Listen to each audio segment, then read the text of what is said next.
What Really Happened with your host, Mike Rivero. You're listening to the Republic Broadcasting Network, where you'll find out what the Fukushima's going on. And aloha, America. Welcome to our show today. It is Tuesday, November 22nd, 2016, and the Tantrum Squad is back at it. Massive denial of service attack on my WhatReallyHappened.com server just as we were about to go to airtime, and I can't deal with it. You would think that these buttercups and these snowflakes would get tired of doing this, but I guess the tantrum has to run its course, and somebody needs to throw an ice bucket challenge into their face. Anyway, we've got a lot of stuff to talk about today besides the Tantrum Squad here. The phone lines are open, 800-313-9443. And I think that's Mike back in our control room today. I really forgot to make sure when I checked on in. I think he's getting better. We'll find out there for later on in the show here. And we've got a lot of stuff to talk about here. A quick reminder, we are live today and tomorrow. Thursday and Friday is going to be replay shows. We'll be back live next Monday. Now then, I'm sure a lot of you are sharing our disappointment in this announcement from Trump's aide, Kellyanne Conway, that there is no plan to pursue charges against Hillary Clinton, blah, blah, blah, blah, healing, hasn't she suffered enough, and everybody's kind of upset. They viewed prosecution of Hillary Clinton as a Trump campaign promise, and it did generate a huge amount of support for him. And I've been getting floods and floods of angry emails today from people just upset and very, very angry, and I understand that. I'm very disappointed. I want to live in a just nation where those who commit great crimes will suffer greatly for them. I don't like having a criminal class that's above the law, and Trump has already damaged his credibility as chief enforcer of the U.S. laws. He's also handed Congress the means to impeach him because it's called obstruction of justice. If President Trump tells the Attorney General and the FBI to stand down, that is obstruction of justice. Now, politics is a practical profession, and I'll tell you what I think may be going on. The fact that Conway was the one who delivered this message signals that it is a political message rather than a legal one. Now, Donald Trump knows that all this rioting in Portland and elsewhere, along with all the death threats against the electors, is organized by a group of people deathly afraid of going to jail, and even willing to assassinate him to avoid their day in court. So what I suspect may have happened is a deal has been made for Hillary to fade quietly into private life in exchange for calling off the riots and threats to the electors, which I will expect to see in the next few days. Now, I don't like this decision, but I understand why Donald Trump may have seen this as the best way to quiet down those trying to delegitimize him before he even takes the oath of office. And if I am correct, and Hillary Clinton was selling U.S. secrets to foreign interests with that private email server and using her so-called charitable foundation to collect and launder the payments, then Trump doesn't need a scandal on such a scale to become public and threaten the entire government he is about to take charge of. After all, he didn't make this mess, and he probably prefers not to have to deal with it. And like I said, I don't like this decision, but I understand why Trump may have seen this as the optimal course. Now, not everybody agrees with me. A lot of people are saying that Trump is saying this in order to forestall Obama issuing a pardon for Hillary Clinton, and that once he's president, things could very well change. Well, he could have done that privately without making it public, because he has damaged himself a lot. And I don't think he did it without a really, really good reason. So we're going to have to be let time solve that mystery, but I think that's what happened. If we do see the protests start to fade away, if we do see the threats to the electors start to fade away, then yes, a deal was made. Hillary stops trying to attack Donald Trump, and Donald Trump will call off the legal dogs. Like I said, Trump may have handed a hostile Congress the means by which they could impeach him. It's called obstruction of justice. Now then, moving on. I hate to say I told you so. Actually, no, I rather enjoy it. Okay, today we are seeing all over the corporate media the complete discrediting of that whole Pizzagate myth of pedophiles and all the rest of it. Remember, I told you right from the beginning, there's nothing there but supposition and assumption and a bunch of graphics, and it just didn't feel right. It felt like a setup, and now it is. And so we're seeing all over the corporate media, the New York Times, oh, it's just a pizza parlor. There's no child trafficking. Look at those wackos in the independent media and all the fake news they put on out. And I told you this was a classic poison the well setup.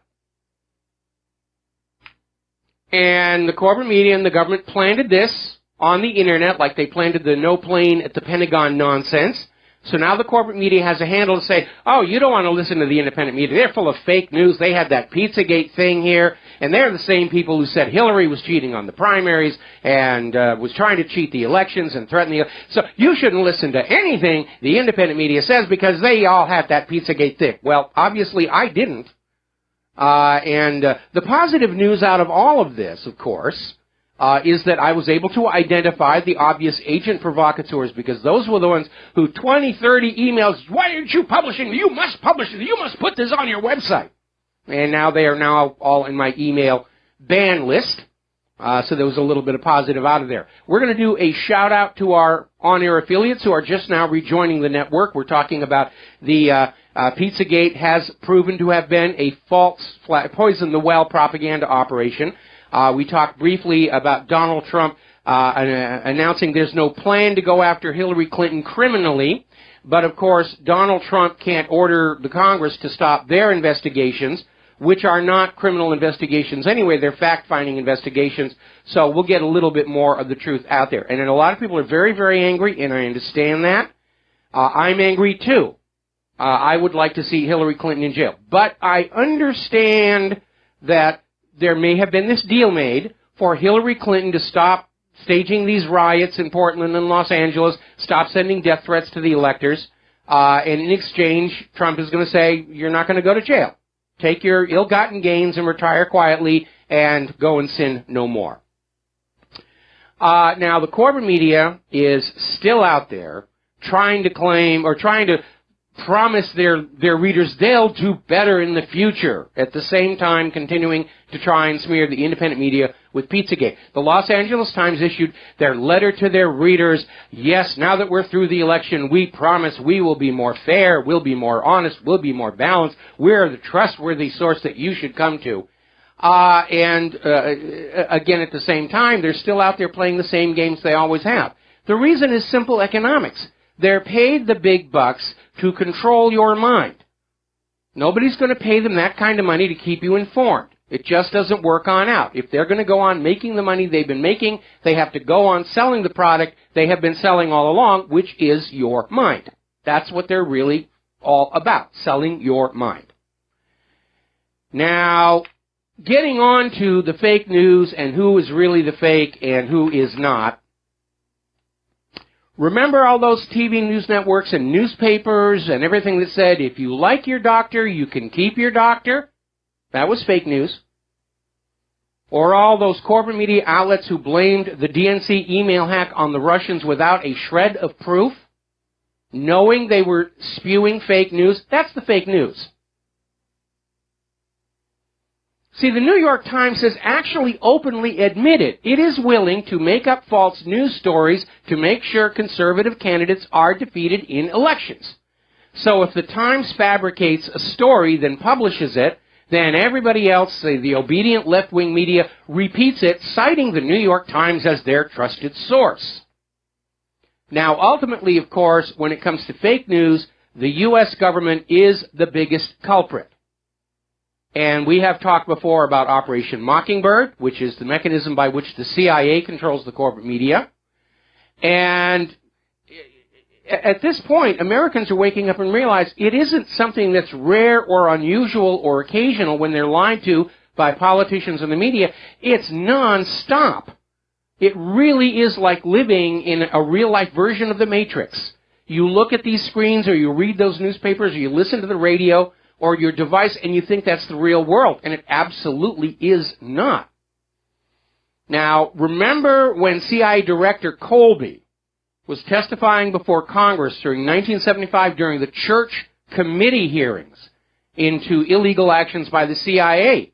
And he openly admitted the CIA directs corporate media how to lie to the American public. How many times do you have to be reminded that you are being lied to by the government, by the corporate media? They even admit it.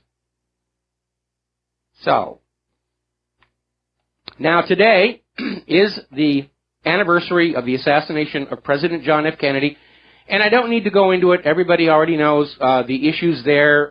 The vast majority of Americans now know there was a cover-up. The Warren Report was a joke, and Lee Harvey Oswald did not act alone. But as long as we're on the subject of fake news, we cannot allow the anniversary of John F. Kennedy's assassination to pass without remembering Dan Rather. Now, back in 1963, Dan Rather was an unknown newscaster from a small market Texas TV station. When the Zapruder film first surfaced, he viewed it. Nobody showed it. The Zapruder film was not shown publicly until Jim Garrison's trial against Clay Shaw. Oh, it's too shocking, it's too bloody, the American people don't need to see it. But we have this newscaster who has looked at it, and he'll tell you what it shows. And what Dan Rather told all of America was the shot to Kennedy's head rocketed his head forward. And we have that video on the front of whatreallyhappened.com. Rocketed forward, rocketed forward. Because it was supposed to be coming from the book depository. And Dan Rather was immediately promoted to network stardom following that slight little fib that he did. Now, when Jim Garrison took Clay Shaw to trial, he dragged the Zapruder film into the public, and almost immediately everybody could see Dan Rather lied. Kennedy's head is thrown violently backwards because he's being shot from the front. And then the government hired all these scientists to try and concoct reasons why, oh, if you're shot from the back, your head is going to fling back. It's jet effect, it's rocket, it's the camera angles. They even got Walter Cronkite involved in all of this fakery. But it doesn't change the fact that Dan Rather misrepresented what was on that film to the American people. So you've always lived in a world of fake news. It isn't anything recent. It's been ongoing for as long as you have been alive. And you need to remember that. While the corporate media screams that they're fake, we're real, you should trust us. You should never trust anybody. Remember when Arlen Specter was finally confronted on the magic bullet theory in Senate hearings? I remember when Texas Governor John Connally finally passed away, and then Attorney General Janet Reno said, we might want to dig out those bullet fragments from inside his leg, because it seems that there's more fragments there than we're missing from the magic bullet. Ooh, sorry. Stop kicking me! Stop kicking me! And boy, that one went away real fast. Because the x-rays of the bullet fragments that were still in Governor John Connally's leg were clearly much more massive than the tiny amount of mass missing from the so-called magic bullet. Now, each new government that comes on in, unfortunately, inherits the continuation of lies and cover-ups from past administrations. And unfortunately, Trump is no different.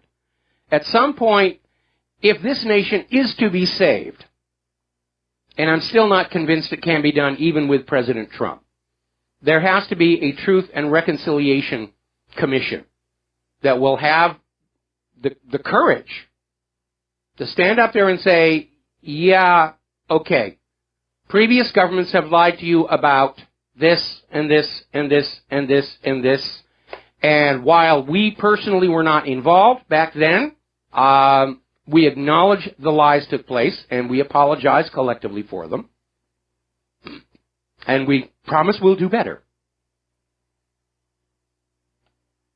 Absent that, I think we're on a very clear path where the government and corporate media's credibility is in decline, and they can't reverse it, even with hoaxes like Pizzagate and attempting to smear the independent media. Because I wasn't the only one out there saying this Pizzagate is a setup. People are recognizing these things when they see them. Now then, another instance of fake news, as it were. When Donald Trump called Hillary Clinton a bigot, the corporate media just went ballistic, saying, he's gone too far, he's gone too far. But then the Clinton campaign releases a video saying Mr. Trump is the candidate of the KKK, and, oh, that's okay, that's freedom of speech. And one of the reasons that the corporate media is in such trouble was this obvious display of bias. And in a lot of these faux repentant letters to their readers, viewers that we're seeing come out of the corporate media, they're acknowledging, well, yeah, we did have a little bias. You know, we're human beings too, but we promise we won't do it anymore. The thing is, every time the corporate media does get caught in another lie, they say the same thing. Oh, yeah, we'll do better. And they never do. And they can't. Because they make the money they make to lie to you. They can't change their business model. Nobody's going to pay them the money they're being paid to start telling the truth. It's just never going to happen. And so that's why they're on the warpath against the independent media. Because if they can't lie to you with impunity, ooh boy, those big paychecks are going to go away. Now, Donald Trump is clearly empathetic to our situation out here, because Trump is now starting to meet the heads of various media. He had a meeting with a whole bunch of people at Trump Tower yesterday and with the New York Times today. And everybody walked into the Trump Tower figuring that they were going to get the ground rules of their access to the Trump White House. And instead, they got a Trump-style dressing down where he stood there and pointed at all these people, starting with Jeff Zucker, and saying, you're all a bunch of liars. People who were in the room said it was like facing a firing squad. Trump was out there saying everyone at CNN is a liar and you should be ashamed. And from the point of view of the corporate media, it was a total disaster. They're not getting the access to the White House they thought they were going to be getting. And the media has now responded by going after Donald Trump harder than they did before. Because the corporate media all of a sudden seems to think they're really in charge of the country. They were supposed to pick our next president. And they didn't get the one they want, so they're just going to go after Donald Trump more. And again, they're just showing themselves to the world to be a bunch of spoiled brats who are just so used to getting their own way, and they react badly when they don't, like the people who have crashed my website now. Now, the anti-Trump protests are still going on, and they're not really making a very positive impression. Apparently, some of the anti-Trump protesters up in Portland decided they were going to go out and sign wave on the I-5, and to nobody's surprise, one of them got hit by a car. Guys, you're not supposed to be up there on the interstates for any reason. I mean, that was just ridiculous here. Now, this is a fun story. And apparently, the Democrats, the liberals, are so traumatized by President Trump, they're retreating into an alternative reality. There is a virtual reality app called Liberal America Simulator 2016, which offers the users an alternate universe where Bernie Sanders won the presidency and has implemented progressive policies that converted America to the socialist, multicultural utopia they all dream of. This is getting a little creepy and weird. These people are just not dealing with reality. I think somebody needs to hack this app so that while they're wearing those silly little goggles, they start wandering around the I-5. That might solve a lot of problems right there. But taking this political correctness, we must have a safe zone stuff, to the most absurd possible heights. There's a college in Massachusetts has now banned the American flag to stop, quote, hate-based violence, end quote. This is the U.S. flag we're talking about. The Stars and Stripes is now banned on this Massachusetts college campus. We'll be right back. And aloha, America. Welcome back to our show here, and we're going to turn over to the war zones, emphasis on the plural now. As you know, the battle's continuing in Aleppo. There have been allegations that the U.S.-backed terrorists have been using chemical weapons on everybody around them, Syrian troops, civilians, and so forth. Russian chemical weapons experts are saying they are finding evidence of these chemical weapons. So they put in a request for the Organization of the Prohibition of Chemical Weapons to send their experts in to confirm. Now, back when Obama and John Kerry were trying to frame Assad for the use of the weapons, they were always hot for the Organization for the Prohibition of Chemical Weapons, the OPCW, to go on in with their experts. Yeah, go on in, stand right here, and you will conveniently see a chemical weapon used right in front of you. Today, though, is very, very different. The OPCW is refusing to send their own experts in to verify the Russian findings, and apparently this is under pressure from Western nations, primarily the United States. Now, in another context, on the so-called fake news front, over at liveleak.com, they have a wonderful video they put together. We just linked to it to the front page of whatreallyhappened.com, where they went back and started collecting all these headlines that appeared in the corporate media, newspapers, or on TV broadcasts, how Russia had just bombed the last hospital in Aleppo. And this was a story that was constantly being replayed and replayed and replayed, until finally the number of hospitals, the number of last hospitals that the U.S. media claimed Russia had destroyed totaled somewhere over 20. So it's not really surprising that when Russia Today was in that State Department meeting, they said, can you give us the names of these hospitals that Russia supposedly destroyed and provide any proof that Russia had anything to do with it? And, of course, that tripped off the State Department spokesman to start screaming about how Russia Today wasn't real media. You've got to sit at the back of the room. And then, of course, one of the reporters for one of the other media outlets, to their credit, said, it's a reasonable question.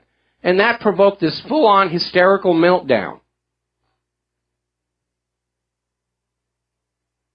So, now, yesterday we were reporting on how Turkey has had second thoughts about joining the European Union. Wise move, Erdogan. And would consider pivoting over to Russia and China to join their security bloc. And China has now announced Turkey would be welcome. Looks like it's a done deal. I mean, it's certainly well on the way. I'm sure there's going to be fine details to work on out. But Turkey is pivoting away from the U.S. Of course, what we can expect the corporate media to do, based on the prior precedent of Crimea, is they'll start screaming that China stole Turkey. No, Turkey didn't want to become part of China. China came in and stole them the way Putin stole Crimea. So what can I tell you? Over in France, as we mentioned yesterday, Sarkozy is already out of the presidential running, and it looks like Marine Le Pen is on her way. Now, Amnesty International has wagged their institutional finger at Great Britain and basically accusing Britain for acting like almost like cheerleaders for Bahrain's inadequate human rights reforms, saying that they're all out there acting like they're in support of human rights, but nothing, as usual, is getting done.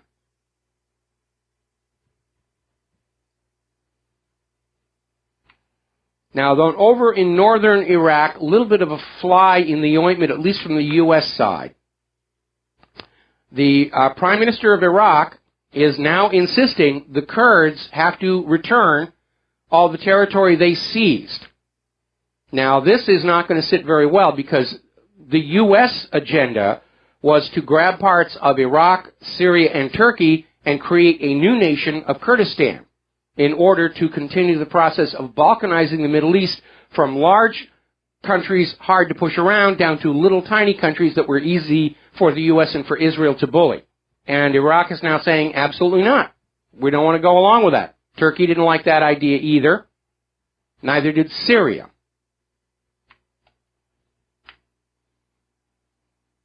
Now, we've been talking about U.S. weapons. Very expensive, don't work very well. Yes, we have another story about that. We'll be right back after these few words. It's unusual for us not to have callers this early in the show, so hopefully the phone lines are working. Actually, they are working here. Now then, we're talking about the weapons. We have criticized, justifiably, the F-22. Very expensive, asphyxiates its pilots. We have criticized the new aircraft carrier, the Gerald R. Ford. It's full of all kinds of whiz-bang, high-tech, speculative technology. And even the Pentagon is saying we shouldn't have tried to do it all at the same time. And the Gerald R. Ford may never actually be usable in real combat. Then we have the Independence-class littoral combat ship, suffering major corrosion problems. The lead ship has already had to be dry docked and have major parts of its hull replaced. The Freedom-class littoral combat ships, constant problems with their power chain, between the engines and the transmission and everything, just grinding up. And, of course, the F-35, which yesterday we were reporting, Pentagon's own testing people are saying this thing will never be ready to go into real combat, but it'll look really swell at the air shows, and that makes that $1 trillion worth it. Well, now there's a new problem with the USS Zumwalt, the $4 billion stealth destroyer. With the weird upside-down hulls, the stealth ship can be easily recognized from space, was going through the Panama Canal, headed for its new home port of San Diego, and all of a sudden, water started leaking in through the shaft seals into the electric motors that power those propellers. Now, I'm sure you're aware that seawater and electric motors is not a good combination, and to nobody's surprise, the engines stopped. And the power system, the integrated power systems, they've got like one big power system powering everything, that failed. So everything went down. Sensors, weapons, crew services, lights, radar, everything. Just blanked it down. And the Zumwalt started drifting and actually hit the side of the canal, scraping the paint. And it had to be towed over to a naval facility that used to be a U.S. Navy base. Now it's owned by Panama, but Panama said, sure, go on in and tie it up. And they're going to have to do repairs right there before they can limp it back up to San Diego. Now, something about ship design. As you know, I live here on Oahu, and down at the bottom of the hill is Pearl Harbor. And I do go out there and I take the tours of the submarine, the Arizona Memorial, and of course the Missouri. And not too long ago, as part of a charity thing, I was able to get on one of the private tours that take you deeper into the ship than normal tourists are going to go. And the design of the ship made a great deal of sense for something that was going out to war. There was the outer part of the ship, where everybody lived and worked, and then there was a center core of the ship that was heavily armed. And during combat, everybody goes into that center core so that anything hitting the outside, it's basically throwaway damage. One of the things that was immediately obvious is everything to do with electricity and power was done in duplication, triplication, 5 and 6, multiple ways to run wires. From the control room that actually fires the main artillery, there are no less than 20 different circuits traveling through different routes of the ship to get to those guns. And that's how you survive in a combat situation. And for the Zumwalt to be put totally out of service by a single failure, that's not very good design. It's not very good design at all. I remember, I think it was about 2 years ago, the Navy was playing with one of their drones, and they lost control of it, and it actually punched through the radar housing, that little projection that holds the spy radar on an Arleigh Burke, just punched right on through the aluminum and destroyed $30 million worth of computers. I don't know what they're thinking over there at the Pentagon, and that may be one of the reasons why Trump has picked a retired general to be the new Secretary of Defense, which breaks a long tradition. We've had civilians in charge of the Defense Department. These are people who can be basically snookered by the Joint Chiefs. Throw money at things without knowing what they're throwing them at. So this may be a new a return of practicality and actually usability to our military design. Now, according to Stephen Lendman, who's a journalist and political commentator, his sources are telling him that Barack Obama really wanted to have a victory in Syria to go out of his term in the White House on as part of his legacy. War president, we are victorious against Assad. Not going to happen, obviously. unless he just hauls off and declares a nuclear attack on Damascus. And who knows, he might. We've got a long way to go till January 20th. We have a long way to go just to December 19th. And some of these people are certifiable, and we don't know what they could do. We know the war hawks would love to get a hot war going with Russia before Trump can take office. And that would be a really good way to do it. Now, turning to the economic news. Down in Venezuela, they have now imposed a cap on bank withdrawals of just $5 per day to keep the banking system from collapse. Now, remember, it has come on out. Venezuela has been the victim of economic war by the United States. The United States has wanted control of Venezuela and its oil going all the way back to Hugo Chavez. They tried to oust Chavez. He was actually out of power for about a week and then put back in.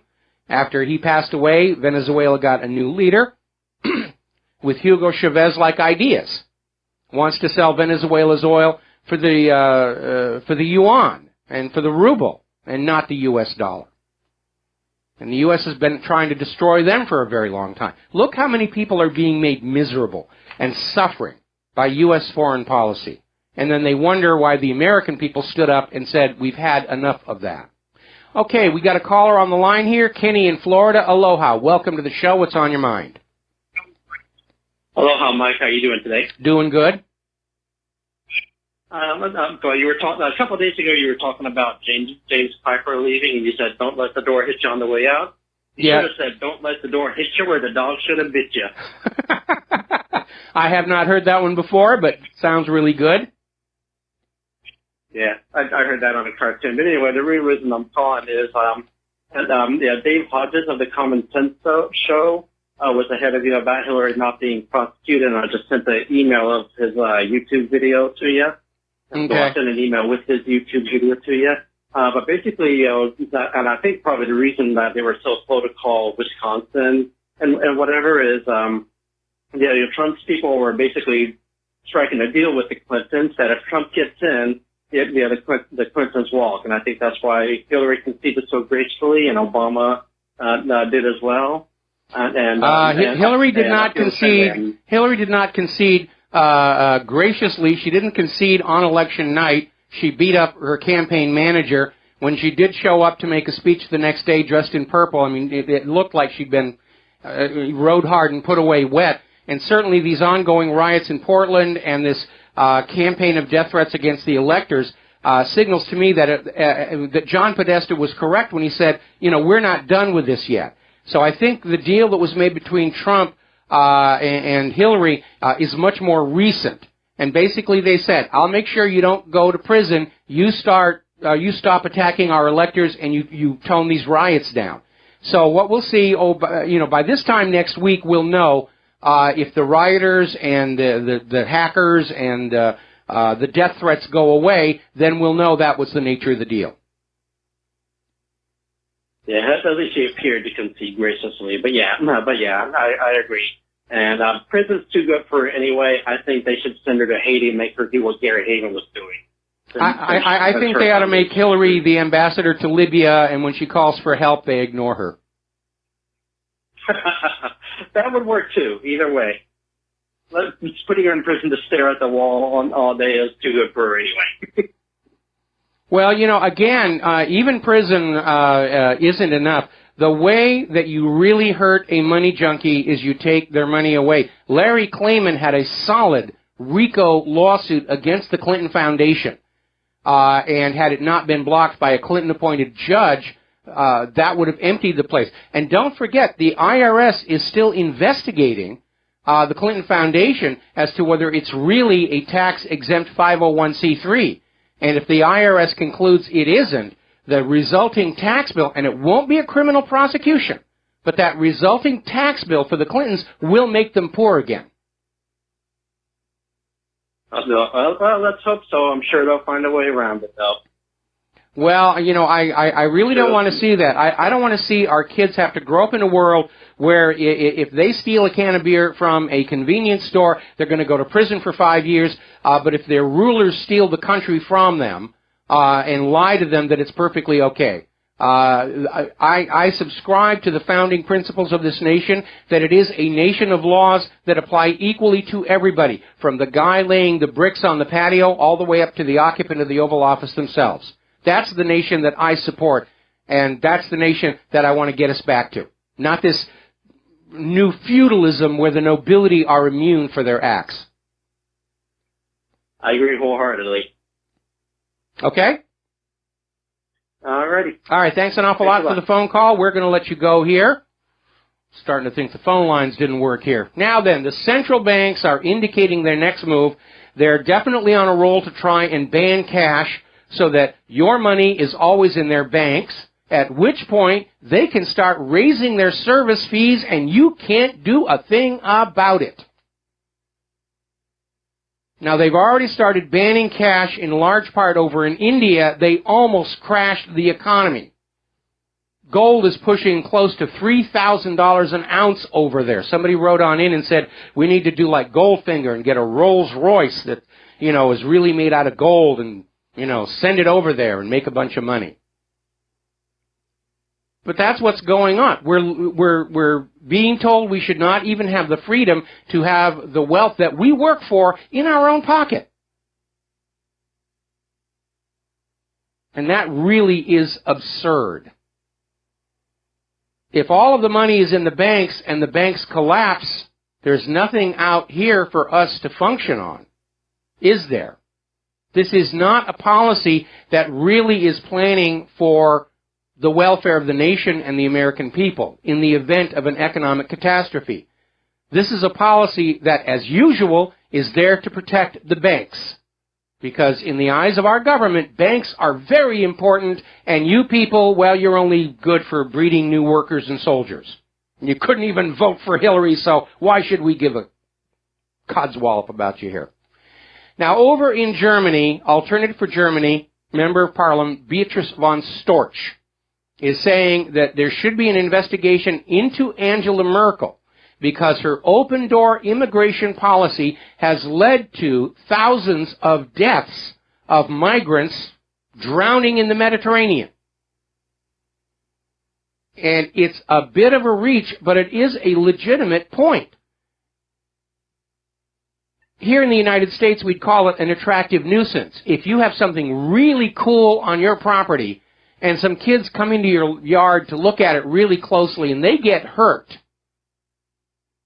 they can sue you.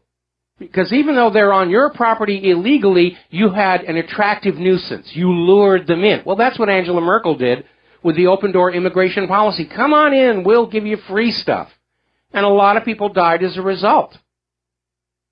So there is legitimate grounds to say, yes, Angela Merkel bears part of the responsibility for those thousands of deaths. Now, we're hearing here in the U.S. that Obama's going away to President Trump is to try and magnify the impact of the immigration crisis as hard as possible so that Trump possibly can't undo it. And we are seeing a report where border agents have been ordered to leave the corridors open, and illegals are flooding in right now, 1,500 per day.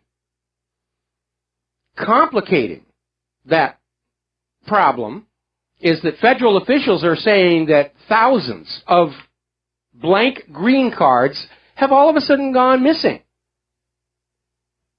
And these cards could be used to allow terrorists and criminals to stay in the country, or just any illegal who can come up with the money. And here's where it gets into really bizarro land. Okay, over in Denver, Colorado, there is a sheriff a sheriff's department rather, that has as their employment policy, you must be a U.S. citizen to be in the sheriff's department. Loretta Lynch's Department of Justice has just hit the Denver Sheriff Department with a fine for refusing to hire non-citizens into the position of sheriffs.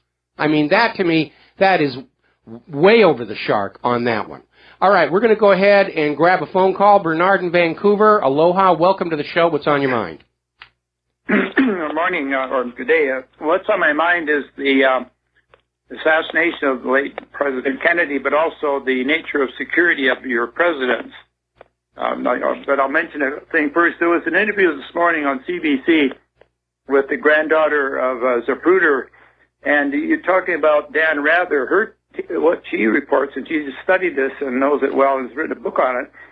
She said Dan Rather was part of a group that had a gentleman's agreement that no one would take advantage and jump the gun and go public with a report before a certain time or whatever, but he did jump the gun, and she thinks he was mistaken, maybe being a little generous. So if he's got it wrong and he also gets the jump on the gun, it seems like he's in a position to get that implanted in the public mind in kind of an insidious way. Well, there's no gentleman's agreement. Within the world of the corporate media, stories have what is called an embargo time. And that is to allow the stories to be distributed to all the members of a syndication group, and everybody is under contract to say that they can't run it until the embargo time. Maybe Rather jumped the gun, but to this very day, he's never acknowledged that he made a mistake all the way back there in Texas. He simply won't talk about it. And to me, that doesn't mean it's a simple mistake, because he could say, I made a mistake, heat of the moment, I made a mistake, and but he won't touch it. He absolutely won't touch it, won't acknowledge it. Mm-hmm. Well, she said he was paid $50,000 for the print photo rights and $100,000 for the movie rights. So, and then the excuse that Time Life gave them was that the pictures were too graphic and too shocking and couldn't be shown to the public. So, and they didn't choose to do a film or anything. They just sat on it, as you say, until the Garrison probe. And then, what's really interesting, I remember this very vividly, when Garrison's trial made the Zapruder film public. Okay, the corporate media printed clips from the Zapruder film, and they reversed the two around the headshot to support the head being flung forward story. I mean, if you look at my John F. Kennedy page, you will see all the corporate media was lying through their teeth, even back then. We've got to take a break for commercials, Bernard. Thank you for the phone call. We'll be right back. Aloha, America. Welcome back to the show here. The Tantrum Squad is still messing around with my system, and we'll just have to put up with their nonsense until they decide that they're going to go away. But I did want to go back. I'm putting up the sub-page of my John F. Kennedy assassination page. And basically, it shows that, yes, even all the way back in 1963, the corporate media was feeding you a line of bovine excrement at the behest of the government. And in particular, this has to do with the December 14th, 1963 issue of Post. And even back then, I was 11 years old at the time. Even back then, I had the instincts of an archivist, and I saved everything related to the Kennedy assassination. And I didn't really look at it until Jim Garrison's case against Clay Shaw. Then I actually looked very closely, objectively, at what was in these publications, and I could see there's a problem.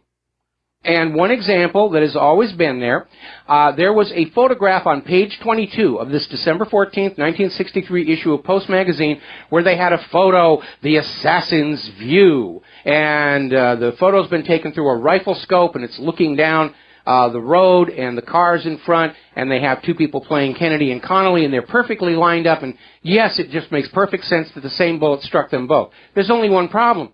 It's not taken from the 6th floor of the book depository. It's taken from the ground floor of the Daltex building, which, by the way, witnesses said one of the assassins was there. The Post staged a photo, and what's really interesting is the very distinctive brickwork of the book depository is visible on the right-hand side of this photo. You know it's not from inside the book depository. And it's just amazing. And then, of course, there was the photo taken by AP photographer James Alkins that captured the moment Kennedy grabbed his throat. And in the doorway, you can see Lee Harvey Oswald at ground level. I mean, it really is Very obvious when you go back and look at it objectively, what's going on. So, anyway, getting on back to immigration and the rest of it. Barack Obama and Angela Merkel are out there saying globalization is here to stay. They're out there saying we're going to make sure Donald Trump can't undo our push for the one world government. We're here to stay forever. And I can imagine the Roman emperors or even Alexander the Great saying the same thing. Our empire spans the globe. It'll never, ever go away. And then, of course, it did. A little bit of arrogance going on there. Laura Ingraham is out there correctly saying, we have a mass of humanity just walking across the border and availing themselves of social services while we ignore our veterans. And there's a solution. Let's make welfare as hard to get as veterans' benefits, and a lot of these problems are going to go away. We got to take a break here for station identification. We'll be right back. And aloha, America. Welcome back to our show, hour number 2 here, and the phone lines are open, 800-313-9443. And, boy, my server is just under amazingly intense attack right now, and I have to wonder why. What does it signify? I mean, the election is over. I mean, it doesn't seem like there's much to be had, much to be gained with this kind of behavior other than tantrums and so forth and so on. But I'll just have to wait and deal with this, after the show is over, because they always pick when I'm on the air to do this, because they know I can't do 3 things at once here. Now then, Chris Matthews took Rachel Maddow to task. Rachel Maddow is fully on board with this idea that anybody who rejects the illegal immigrants or the refugees are being heartless and racist and all the rest of that. And Chris Matthews took her to task for saying, look, the American people are against illegal immigration, and it's not racism. Okay, it's economic, and it is the fact that these people are committing a crime. And we shouldn't reward people for criminal behavior, whether it's an illegal immigrant or Hillary Clinton. Illegal is not a race, Rachel. We're going to go to the phones here. Mo in Florida, aloha. Welcome to the show. What's on your mind? Hi, Michael. I had a topic. I missed you the last couple of days because I was out of town and I didn't catch up on your shows. But if you've already discussed it, then I'll hang up or whatever. But these Podesta brothers, I'm originally from Nebraska, and I know you know all about the Franklin Credit Union and that whole sex pedophile thing that was hushed up. This Podesta thing with this missing girl in Portugal, this whole Pizzagate thing, it looks just like the Franklin Credit thing to me. No, wait a minute. Wait a minute. Okay. Pizzagate is a poison the well propaganda operation, and today we saw the corporate media uncork, and I told everybody from the beginning this smelled like a setup. And the corporate media has uncorked on the independent media saying, we investigated, there's nothing but pizza parlors there. Look how silly the independent media was for reporting this. It proves they're just full of fake news, and you shouldn't believe them when they say there's pedophiles or that Hillary was cheating the election or any of the other things here. Okay? Thank you very much for the phone call. We're going to let you go. All right? Let's see. Just sending a message to the control room. I am not taking phone calls about Pizzagate. I told you it was a setup and a fraud, and that's exactly what it turned out to be. Poison the well. And poison the well has been used a lot. They even used it on Jim Garrison during his trial of Clay Shaw. There's a little bit of history you probably ought to be aware of. And what it was is, and by the way, Richard Secord eventually did admit Clay Shaw had been a CIA agent, a contract agent. So that was verified years later. And how they sabotaged Jim Garrison's case against Clay Shaw was they got a witness on the inside of the case. Guy came in, said he'd seen Clay Shaw and Lee Harvey Oswald, and it all seemed to check on out. And Garrison put him on the stand in front of the jury. at which point one of the government's lawyers came up there and sort of led this witness into how he would fingerprint his own daughter every night to make sure they were not planting a substitute on him. And, of course, it absolutely discredited Jim Garrison's entire case to have such a loon as a witness. And, of course, that was the whole point. They were poisoning the well. And they did it again during the House Select Committee on Assassinations, which, by the way, did conclude John F. Kennedy did die, was the victim of a conspiracy, that there were multiple shooters in Dealey Plaza. And the way they tried to poison the well there was they made a big deal over the fact that photos and the Zapruder film catch this one guy standing by the motorcade route with an open umbrella. And they planted this story. The poison umbrella had a dart gun in it. The umbrella had a poison dart gun in there that paralyzed John Kennedy so he couldn't move when he was being shot at. And that was put out all over what would have passed for the independent media, blogs, and talk radio back then. So when the House Select Committee started up, the very first thing they did is they had identified the individual in the photo, and they had gotten the actual umbrella. And they opened it up and showed it to be just an umbrella, and they're making jokes about, don't point that thing at me, it might be dangerous, yuck, yuck, yuck, yuck, yuck, yuck, yuck, yuck. And, you know, how silly those conspiracy theorists were to think there was anything out of sorts with the Warren Report. And by the way, that phrase conspiracy theorist was literally crafted for the JFK assassination because of all the problems in the official story that kept surfacing. Oh, it's a conspiracy theory. You don't want to pay attention. It's a conspiracy theory. Despite that, the acoustic data was so irrefutable, the House Select Committee did have to conclude there were multiple shooters in Dealey Plaza, and hence John F. Kennedy was the victim of an assassination. Conspiracy. All right, we got to take a moment to do a shout-out to our affiliates, and welcome to hour number 2 of the show. We're still talking about the John F. Kennedy assassination and poison the well attacks. It's a propaganda system, rather a propaganda tactic, rather, that was used back then and is being used now with this whole Pizzagate nonsense, and that's all it was. This story was planted out there to try and make the independent media look like they're the fake news by the corporate media that's still trying to pretend they're the real news. All right, we're going to take a phone call here. Dustin in New Jersey. Aloha. Welcome to the show. What's on your mind? Hi, Mike. Hey, is Pizzagate racist? If they would have said Taco Gate, it would have been even more racist. Man, they would have been just, well, I mean, you know, it's Italians versus the Hispanics and everything. But it is, and, you know, this thing felt wrong. And I got to tell you, I got, like, tons of emails. You must put this on your website. I demand you. You're obviously selling out to the Hillary campaign if you don't put this on your website. And, of course, that to me was telegraphing, you know, somebody, this isn't research. Somebody's selling this.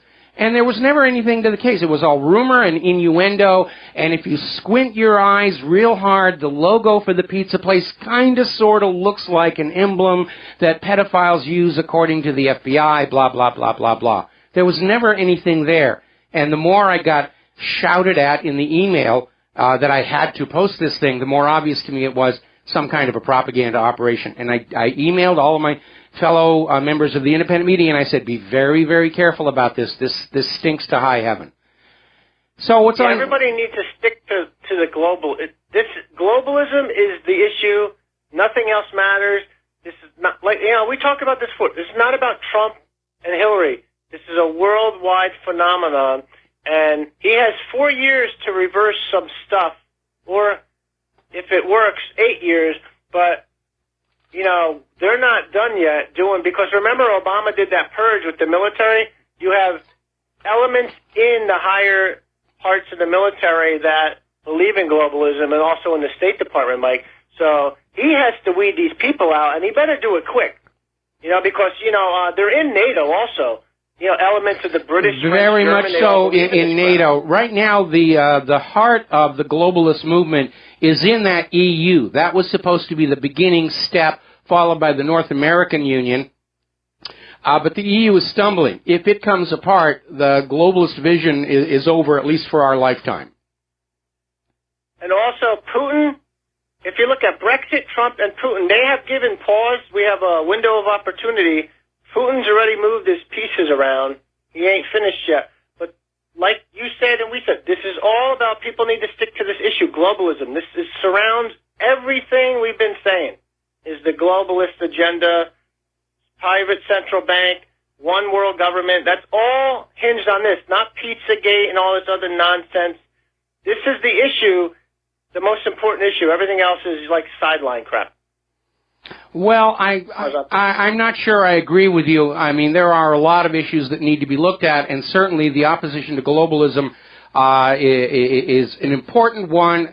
I don't know that it's really the top one. I think reviving our economy, bringing back manufacturing, getting rid of GMO so that we can grow agricultural produce other nations want to buy, I think these are very important and much more pressing. Oh, bringing jobs back here, but that's also part of globalism, because to break up globalism, you got to become nationalist again. That's part of, and then bring your jobs back. That's what you got to do. But the globalists don't want that. They want to have the system we got as it's set up now, but take it even further. The neoliberal, neocon, one world, neo-feudal, one world serfdom. Yeah. The plan was definitely to have all of the agriculture in one area, all of the manufacturing in another, all of this, so that every place on Earth was dependent on the whole planet for what they need. Where they really messed that up was in this botched oil price war against Russia and all these sanctions, which are forcing other nations to become more self-sufficient internally and be able to provide for themselves internally and not do trade across the border. That actually is eroding the globalist vision. And it does look to me like the European Union is about to come apart, and that will basically be the end of the push for globalism, at least for the remainder of our lifetime. Hey, Mike, would you call globalism almost pretty much the Roman Empire-esque welfare, warfare state of the world? Absolutely. Would you look at it that way? Absolutely, I would look at it that way. If people think about it, the money they spend on welfare and warfare, the trillions and trillions and trillions, and the people, look at around the world. It's just nothing's changed. Things are worse. They made people's lives more miserable. So their way is a fraud. It's just it's self-destructive. It's self-destructive. Rome basically operated. They had a very wealthy capital city, and they had a lot of welfare and gladiatorial games, and they funded it all by going on out and expanding their empire and conquering new territories to tax them to prop up that ruling class in Rome. When they ran out of wealthy areas to conquer, the whole thing collapsed because it was a pyramid system. And Rome collapsed and split into the Eastern and Western empires. The Western Empire basically collapsed, triggering the descent into the Dark Ages. The Eastern Empire continued until the Ottoman Empire, and then it too collapsed about World War I. I mean, all these systems, though, are pyramid systems. Communism, socialism, fascism. There's always somebody on top pulling the strings for the rest of the suckers. Well, they're hierarchical structures. They're pyramids only if they require a constant enlargement of the base to support it, like a Ponzi scheme. You can have a stable economy and a stable nation that is able to perpetuate itself. It's still going to have rulers and a ruling hierarchy, but it doesn't qualify as a pyramid scheme in the economic sense. Yeah, that's what makes me laugh about Bernie Sanders. I like some of his issues, but, he's socialist to help everybody, but then he buys his third home. Well, you'll see that of all the elites. The idea is they want socialism for everybody at the ground level, but they want to be rich themselves. And we saw exactly the same thing in the Soviet Union. And they made a mockery of Karl Marx's theories because the Soviet Union created the most powerful ruling class in history, in theory, to support the classless society. Yeah, all these systems are unsustainable. You can see it right now, live, Well, certainly history has said, no nation lasts forever, no system lasts forever. They go through this life cycle of birth and enthusiasm, then complacency, dependency, and finally collapse when they just can't pay for the bread and circuses anymore. Yeah, that's why you see Eurasia's the future. We've been saying that. That's the next empire. Yeah, it is. Okay? Thanks, Mike. All right, thanks. We're going to switch over to Peter in Los Angeles. Aloha, Peter. Welcome to the show. What's on your mind? Peter, are you there? There you are. Yeah. Hi, Michael. Can you hear me? I can hear you now. Hello? Yes, you're on the air. Happy Thanksgiving to you. Happy turkeys to you, I too. want to follow up on what Dustin just said. I agree globalism is a huge problem, but for me, if I'm giving a hierarchy of what we need done, the most important thing for me, is to bring government back under heel. And that's accountability. That's what we talked about opening, with Trump saying, or, about not going after Hillary or whatever. That's the number one thing. And if we can bring them to be accountable to the people and to the law, we'll go a long way to making them responsive to no wars or, whatever. But first off, they have to be answerable. Well, I agree with that, and that's why Trump's announcement regarding Hillary Clinton is such a disappointment to a lot of people. And like I said, I don't like his decision. I think I understand why he made it. Of course, the fact that he, as president, isn't planning criminal investigations of Hillary Clinton. I note that he didn't rule out non-criminal investigations like the IRS looking into the tax-exempt status of the foundation.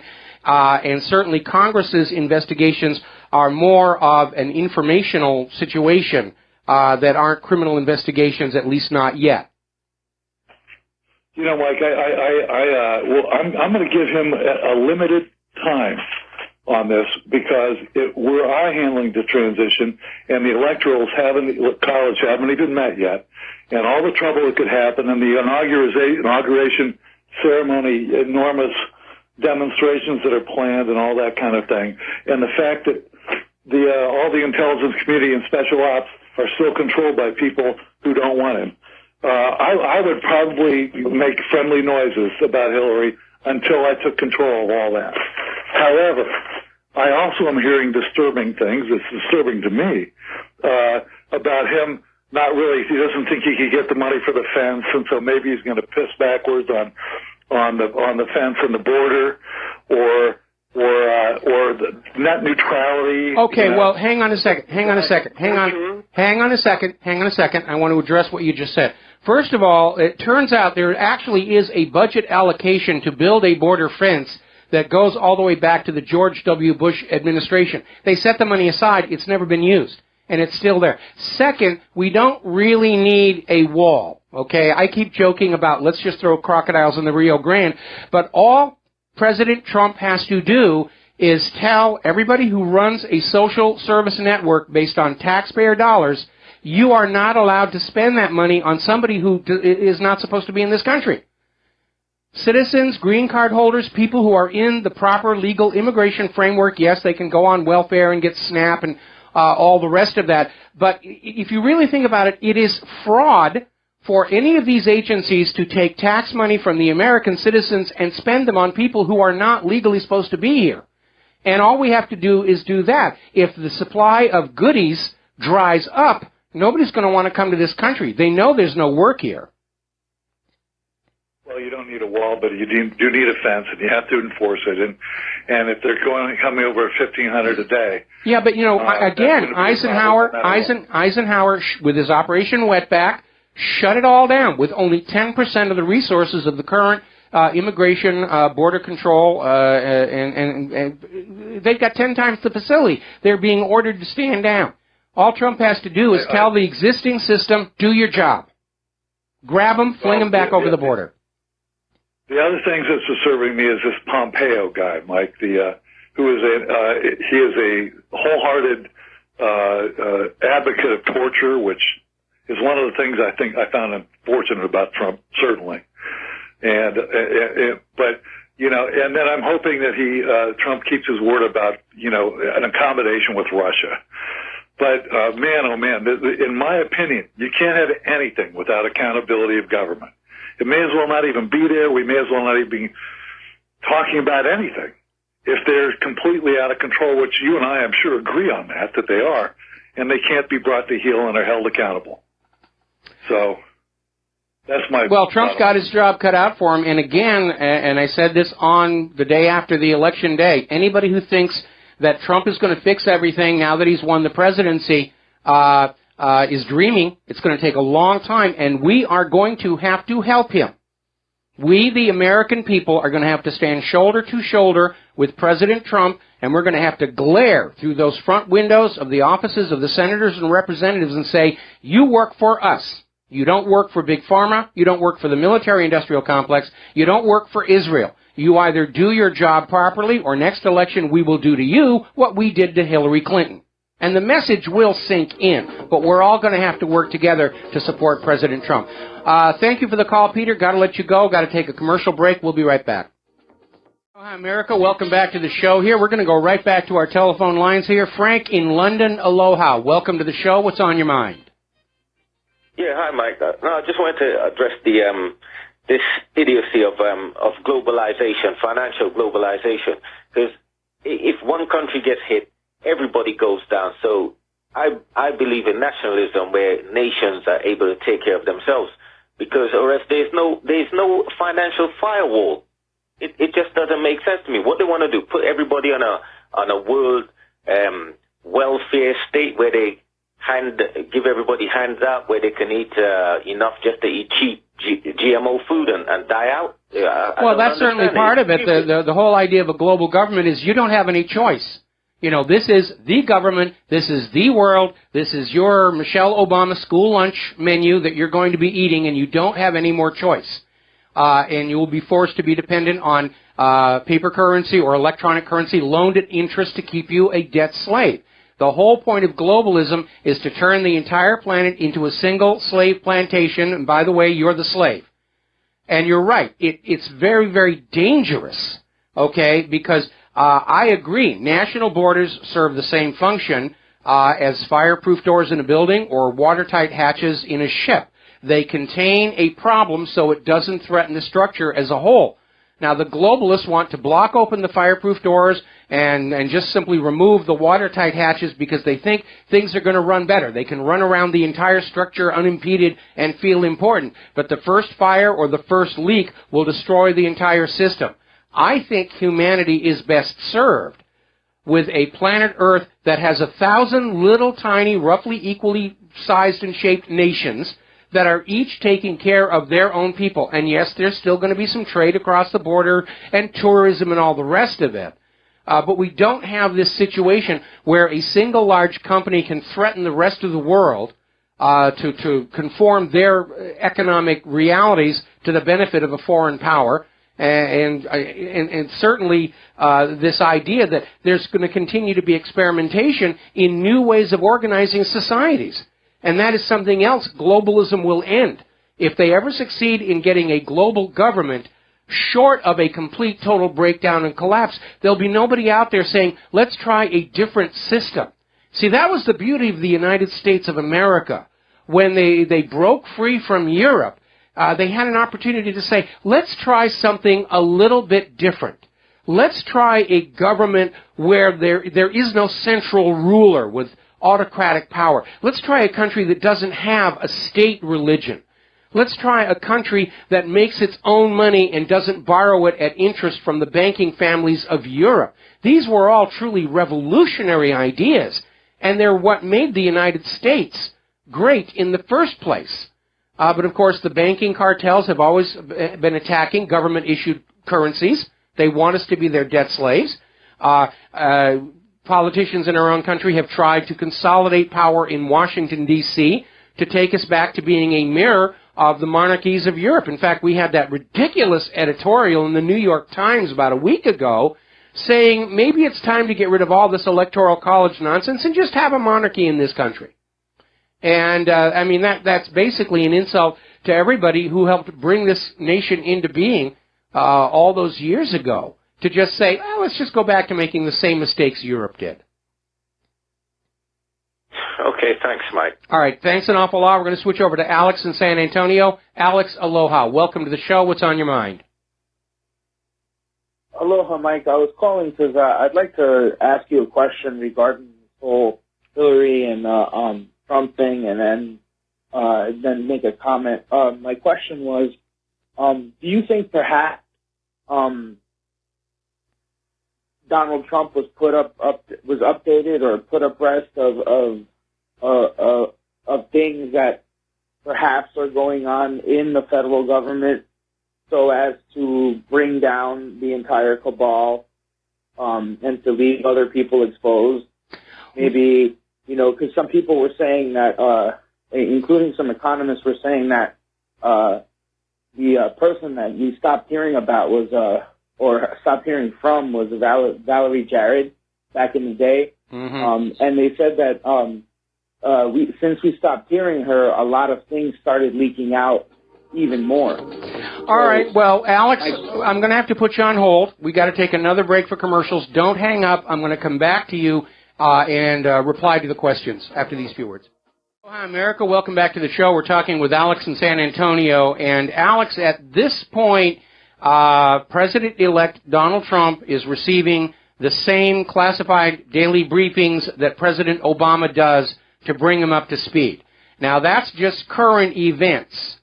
Trump is going to have to dig to find out what's going on in the background, but I'm sure those in the know have taken the pains to say, be very careful about getting into this area.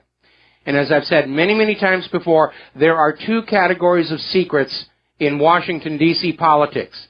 There are the little scandals, like Anthony Weiner and his sexting problem, that become the fodder during campaigns to smear each other with, to wreck careers, get them out of the way as you seek promotion. Then there are the great secrets, the ones that could, in theory, destroy the entire government. The truth behind John F. Kennedy's assassination, the truth behind 9/11. And if I am correct, and Hillary Clinton was selling U.S. secrets to foreign governments using her weak private email server to deliver the product and her charitable foundation to collect and launder the money, that is a scandal that could literally bring the entire government crashing down, just as Donald Trump is stepping in to manage it. And given that Donald Trump is probably saying, I had nothing to do with this in the first place, why should I face the consequences, then he might be very amenable to the idea of keeping the lid on this and try and repair the nation as he moves forward.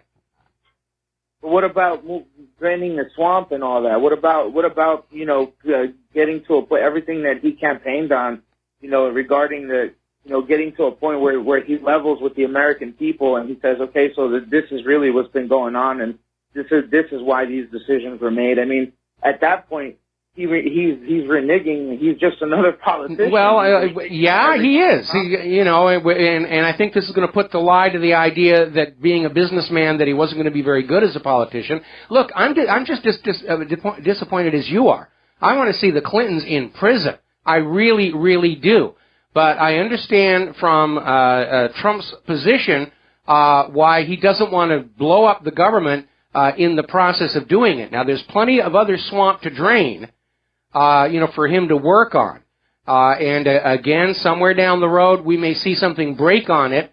Technically, Donald Trump, by saying, I don't plan to bring criminal investigations against Hillary Clinton, technically he's already committing obstruction of justice, because it's going to be up to the Attorney General to make that determination once Trump takes office.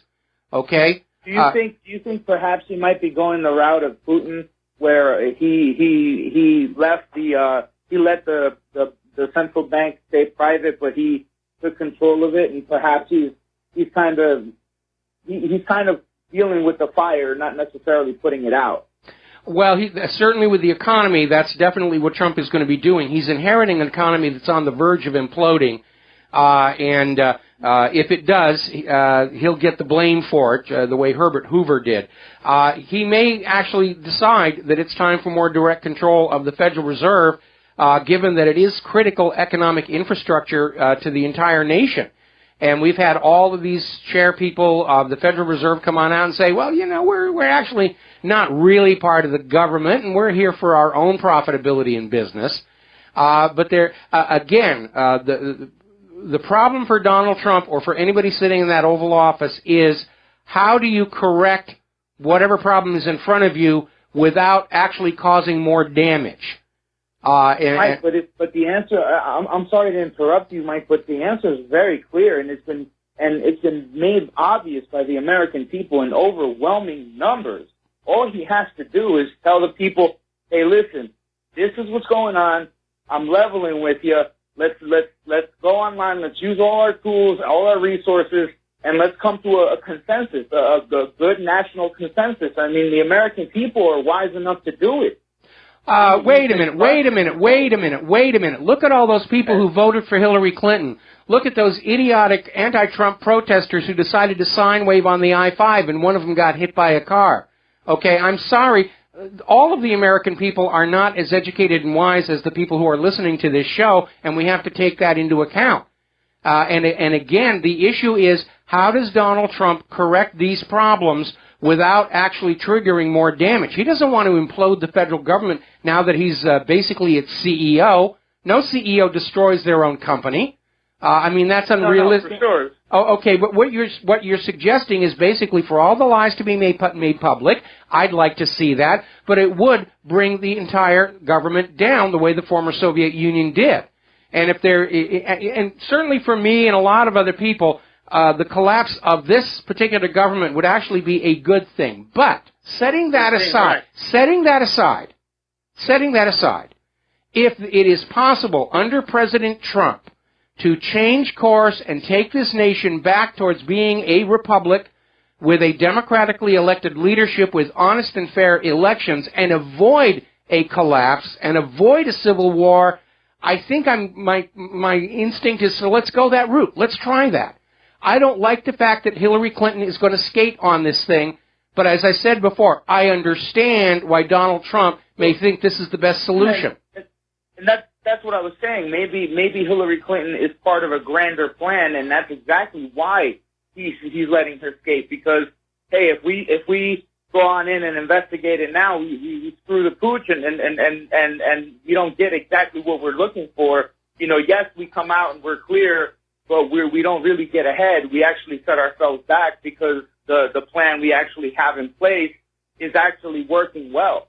You know, I mean, that's just a speculation. Are you familiar with Occam's razor? Yes. Okay, well, I think we need to apply it here and just say the simplest explanation is We've been applying it, Mike. We've been applying Occam's razor, and it's every time we fall short. You know, I mean, it's time to just like. I don't think so. We succeeded in preventing Hillary from stealing the White House. You know, we have a better educated, more skeptical American people. I don't see us as falling short at all here.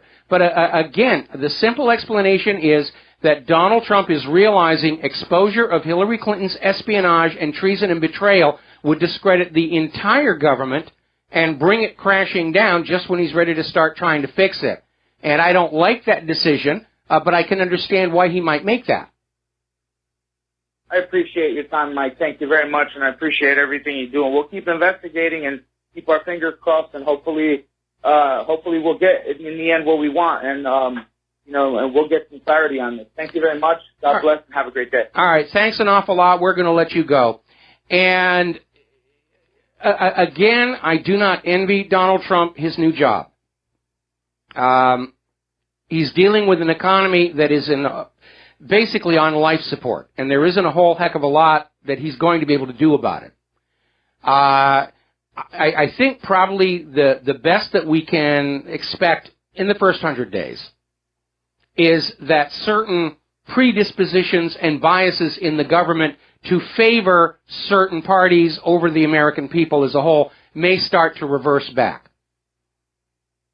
Now, one of the criticisms I have had for the last several presidential administrations, in particular those whose rise to power trace back to that CIA gun and drug running operation, is they weren't keeping an overview of what's best of the entire nation. Okay? And that should be the job of the president. Because we expect corporations to be greedy. It's unrealistic to think they're ever going to be anything else. We know the corporate media is always going to lie because that's what they're paid to do. And they're paid very well to do it. They're not going to stop doing it. That's their business model. Okay? So what we need, though, the role of government is to stand in the middle between the needs of the nation as a whole and the greed of the corporations and act as an umpire and figure out what's the best optimal course through it all. And as Harry Truman used to say, it doesn't matter what you do, there's going to be some son of a bitch who doesn't like it, and that's a reality of high office. I think, so far, Donald Trump is trying to keep an eye on the whole nation, the long view, the broad view, and I hope we're going to see his policy decisions reflect that. Like I said, I understand that if Donald Trump, first of all, we're presuming I'm correct. Hillary Clinton was repeating the 1996 Chinagate scandal and selling U.S. secrets to foreign interests using her weak email server to deliver the goods and her charitable foundation to collect and launder the payments. If I am right, and Donald Trump is looking at that, he's looking at a scandal that, if it were made public, could, in fact, bring the entire government crashing down. To him, that's not a viable solution. So I don't like what he did. There's a part of me that wants to see the Clintons brought down for what they've done as an object lesson to future politicians. But I can understand why maybe he felt he had to steer the middle ground. When he was out there saying you should be in jail, he may not have known the full scale of what Hillary had done and how exposure of it threatened the nation itself. All right, we're going to take another phone call. Christy in New Mexico, aloha. Welcome to the show. What's on your mind? Aloha, Mike. What I came to, and I agree with you completely about Hillary, these guys are master strategists. We've seen that over and over. I would never second-guess them. I don't have the range of information, and so I've sort of settled this within myself to trust the strategy. These people don't end strategies. They move it around. And I think if your listeners can see that, we can hold off on any judgments about it. Well, I'm going to judge it, and it's a very difficult position. On an emotional, personal level, I am very angry. Okay, that once again the Clintons skate away scot-free. Okay, but putting myself in Donald Trump's position, I can understand why he may have felt this was the best of his available options. Yeah, I agree with you completely. I just, strategies move around, and they have to move around. And these guys have shown they are absolutely masters at that. So that's about all I have to say. Well, I disagree with you. If they were absolute masters at it, we wouldn't be in this mess that we're in. The fact of the matter is that they have screwed up and slipped up and messed up so many times that we are in this situation where the American people don't trust the corporate media or the government or the politicians, that we have a government that is literally becoming impotent and paralyzed because most Americans aren't going to do what the government says anymore, even with Donald Trump at the helm of it. Would have been worse with the President Hillary, but we have a general population that is not automatically on board with whatever the government is going to be doing, and that's going to complicate Donald Trump's problems. I agree. Thank you, Mike. All right, thanks an awful lot. We're going to let you go here. So, moving on along here, over in California, where they are still whining and crying over Trump's victory and getting run down on the I-5 because of it, they are now seriously talking secession. And there is now a signature gathering operation underway to put the secession of California on a future ballot. And the group is called Yes California Independence Campaign, and they have filed their proposal with the Attorney General's office, preparing a circulating title and summary of the enclosed ballot measure, Calexit, the California Independent Plebiscite of 2019. And a plebiscite is a vote for independence from a body, or to join with a body. It's basically a vote that changes your allegiance to whoever you're going to be. Crimea went through a plebiscite when they seceded from Ukraine. That's what a plebiscite does. We had one here in Hawaii all the way back leading up to 1959, but it was incomplete because the plebiscite vote given to the Hawaiian people was become a state of the United States or remain an owned territory. And there should have been a third option, which is return to being an independent nation, because the war was over, and a lot of Hawaiians are feeling very cheated. And by the way, yes, there is a movement in Hawaii to reassert our independence and sovereignty, the nation of Hawaii, and it's apparently gaining a lot of ground at the United Nations, which is beginning to recognize that the statehood of Hawaii is in fact legally questionable. Same thing up in Alaska. We know there are secession movements in Texas, where even the Supreme Court came on down and said Congress just didn't have the right to annex Texas and make it a state. There are issues with California's statehood process. So we'll see. We could actually see this country start to break apart, just as the European Union is. Now, getting over to the Dakota protesters, this thing is getting very, very ugly. And there is an article over here in RINF.com, the brutal treatment of the DAPL protesters reveals the coming police state. Because what we have here is a group of people who are living on land which is theirs by treaty, and the government comes on in and says, we're going to take the land away from you, and we're going to give it to an oil company to run a pipeline right through the middle of where you live and through some of your graveyards, and we're really sorry, but we need to do this. Now, the brutality has been escalating greatly, and the Dakota Access Pipeline people are out there trying to blame the victims, say, well, they're professional they're troublemakers. They're bringing in all these outside agitators to cause all the problem. Well, I'm sorry. Apparently, over this weekend, there was a real tragedy. A young lady, Sophia Walensky, was literally hit with a concussion grenade. Now, these concussion grenades, flashbang grenades, are supposed to be detonated away from people. They make a really loud noise. They confuse people. They're disorienting devices.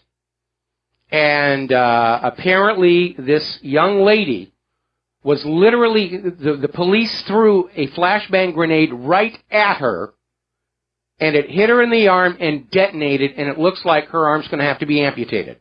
Just absolutely shattered it.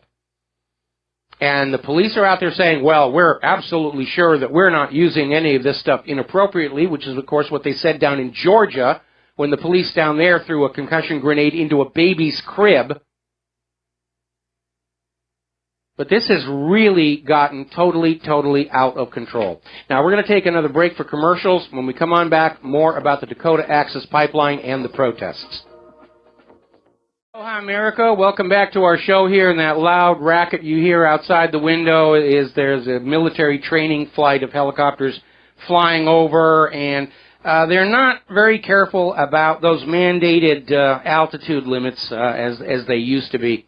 So they rattle the windows on us every once in a while. We're talking about the Dakota Access Pipeline. We're talking about the protests. There are basically two issues.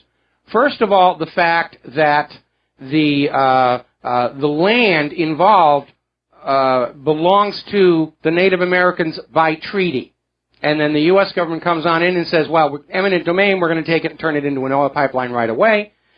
And the issues are that the pipeline is going through the Sioux Indians' sacred lands. Now, that's kind of a loosey-goosey title. What's involved here are burial grounds. So before you get on the case of this whole sacred lands issue, just imagine that you have grown up in a small town, and your family has been in that town for many generations, and your grandparents and great-grandparents and great-great-grandparents and aunts and uncles and all of them are buried in that cemetery out behind the town church. And then imagine the government has come on in with a bunch of bulldozers and said, sorry, we got to put a pipeline right through that cemetery. That's one of the issues. The other is the threat to the water supply and the health of the people living along that pipeline route. And, of course, what we're getting from the pipeline company and from the corporate media and from the government is that's ridiculous. These things are perfectly safe, even though we've had a couple of really bad oil pipeline accidents just in the last few months over in the southeast. But here's where it gets interesting. data that was compiled by Associated Press, the corporate media, shows that between January 2012 to September 2013, North Dakota had 292 oil spills. Only one of these that involved a tanker truck accident that happened in full view of witnesses and couldn't be hushed up. That was the only one made public. The others, 291 oil spills, were concealed from the people of North Dakota to protect North Dakota's oil industry. And this is why the people on that land, who call themselves the water protectors, why they're concerned. Because you get a big oil spill, it takes forever to get things back to normal. Look up in Alaska where they had that huge oil tanker run aground. The bay is still wrecked. Okay, we're coming up here on the top of the hour station identification. We've got 2 callers waiting on the line right now. I'm going to ask you to be patient because I'm going to come back to you after the network identification, so we got plenty of time to talk here. Interesting little story coming out of ZDNet. Catastrophic botnet to smash social media in 2017. This is related to the botnet Mirai. Now, I wonder who wants social media to go away. We'll be right back. And aloha, America. Welcome back to our show, hour number 3. The phone lines are open, 800-313-9443, and we're going to go right to the phones, starting with Dorothy in Pennsylvania. Dorothy, aloha. Welcome to the show. What's on your mind today? Aloha. I know you spoke of Common Core last week, but I was just curious because I didn't hear anything about the diehard liberals in our school system and what's going to happen to them, like the diehard liberal principals and assistant principals. Are they going to be losing their jobs or something like that? I think when you look at the fact that outside experts are now saying that our millennials generation are utterly useless because the education system hasn't actually taught them job skills, but just indoctrinated them with liberal socialist dogma. I think a lot of these people really ought to be given the pink slip here. We need to get our schools back to teaching our children how to solve problems, how to think, how to analyze, how to design, how to create, in order to make us competitive once again in the global marketplace. Back when Trump won the election and everybody was talking about all the liberals heading for the border of Canada, and somebody was joking, look, we have to close the border. I mean, how many art history majors can we absorb? And somebody did that wonderful faux commercial for a charity, Sponsor a Millennial. And it was just hilarious. Very well produced, by the way. Good production values. And yeah, that's a big problem. I really think our current millennials are going to be another lost generation where we're going to see the actual control and running of the nation skip a generation. It's going to go from the current controllers to their grandchildren and just skip over the millennials because they're out there. I mean, the fact that they're out there putting on virtual goggles and living in a virtual reality alternate universe where Bernie Sanders won the presidency and that's where they want to live. I mean, they're too far gone to redeem right now. As a parent, what can I do? If it's allowed where you are, homeschool as much as possible. Or take it upon yourself to sit down with your children and say, okay, the public schools have had you, now it's my turn, and I got to teach you a few things they're not going to teach you. And just spend as much time as you can with them. Thank you. Okay? Okay. All right. Thank you. Thank you. We're going to let you go and switch over to Francis in North Carolina. Aloha. Welcome to the show. What's on your mind? Hello, aloha. Aloha, Nuni. I got you twofold. Okay. Gotcha. Two thoughts. One is taking a step back to the political genre and so forth. In a way, I can understand, not so much appreciate. Gosh, I almost got myself there for a moment.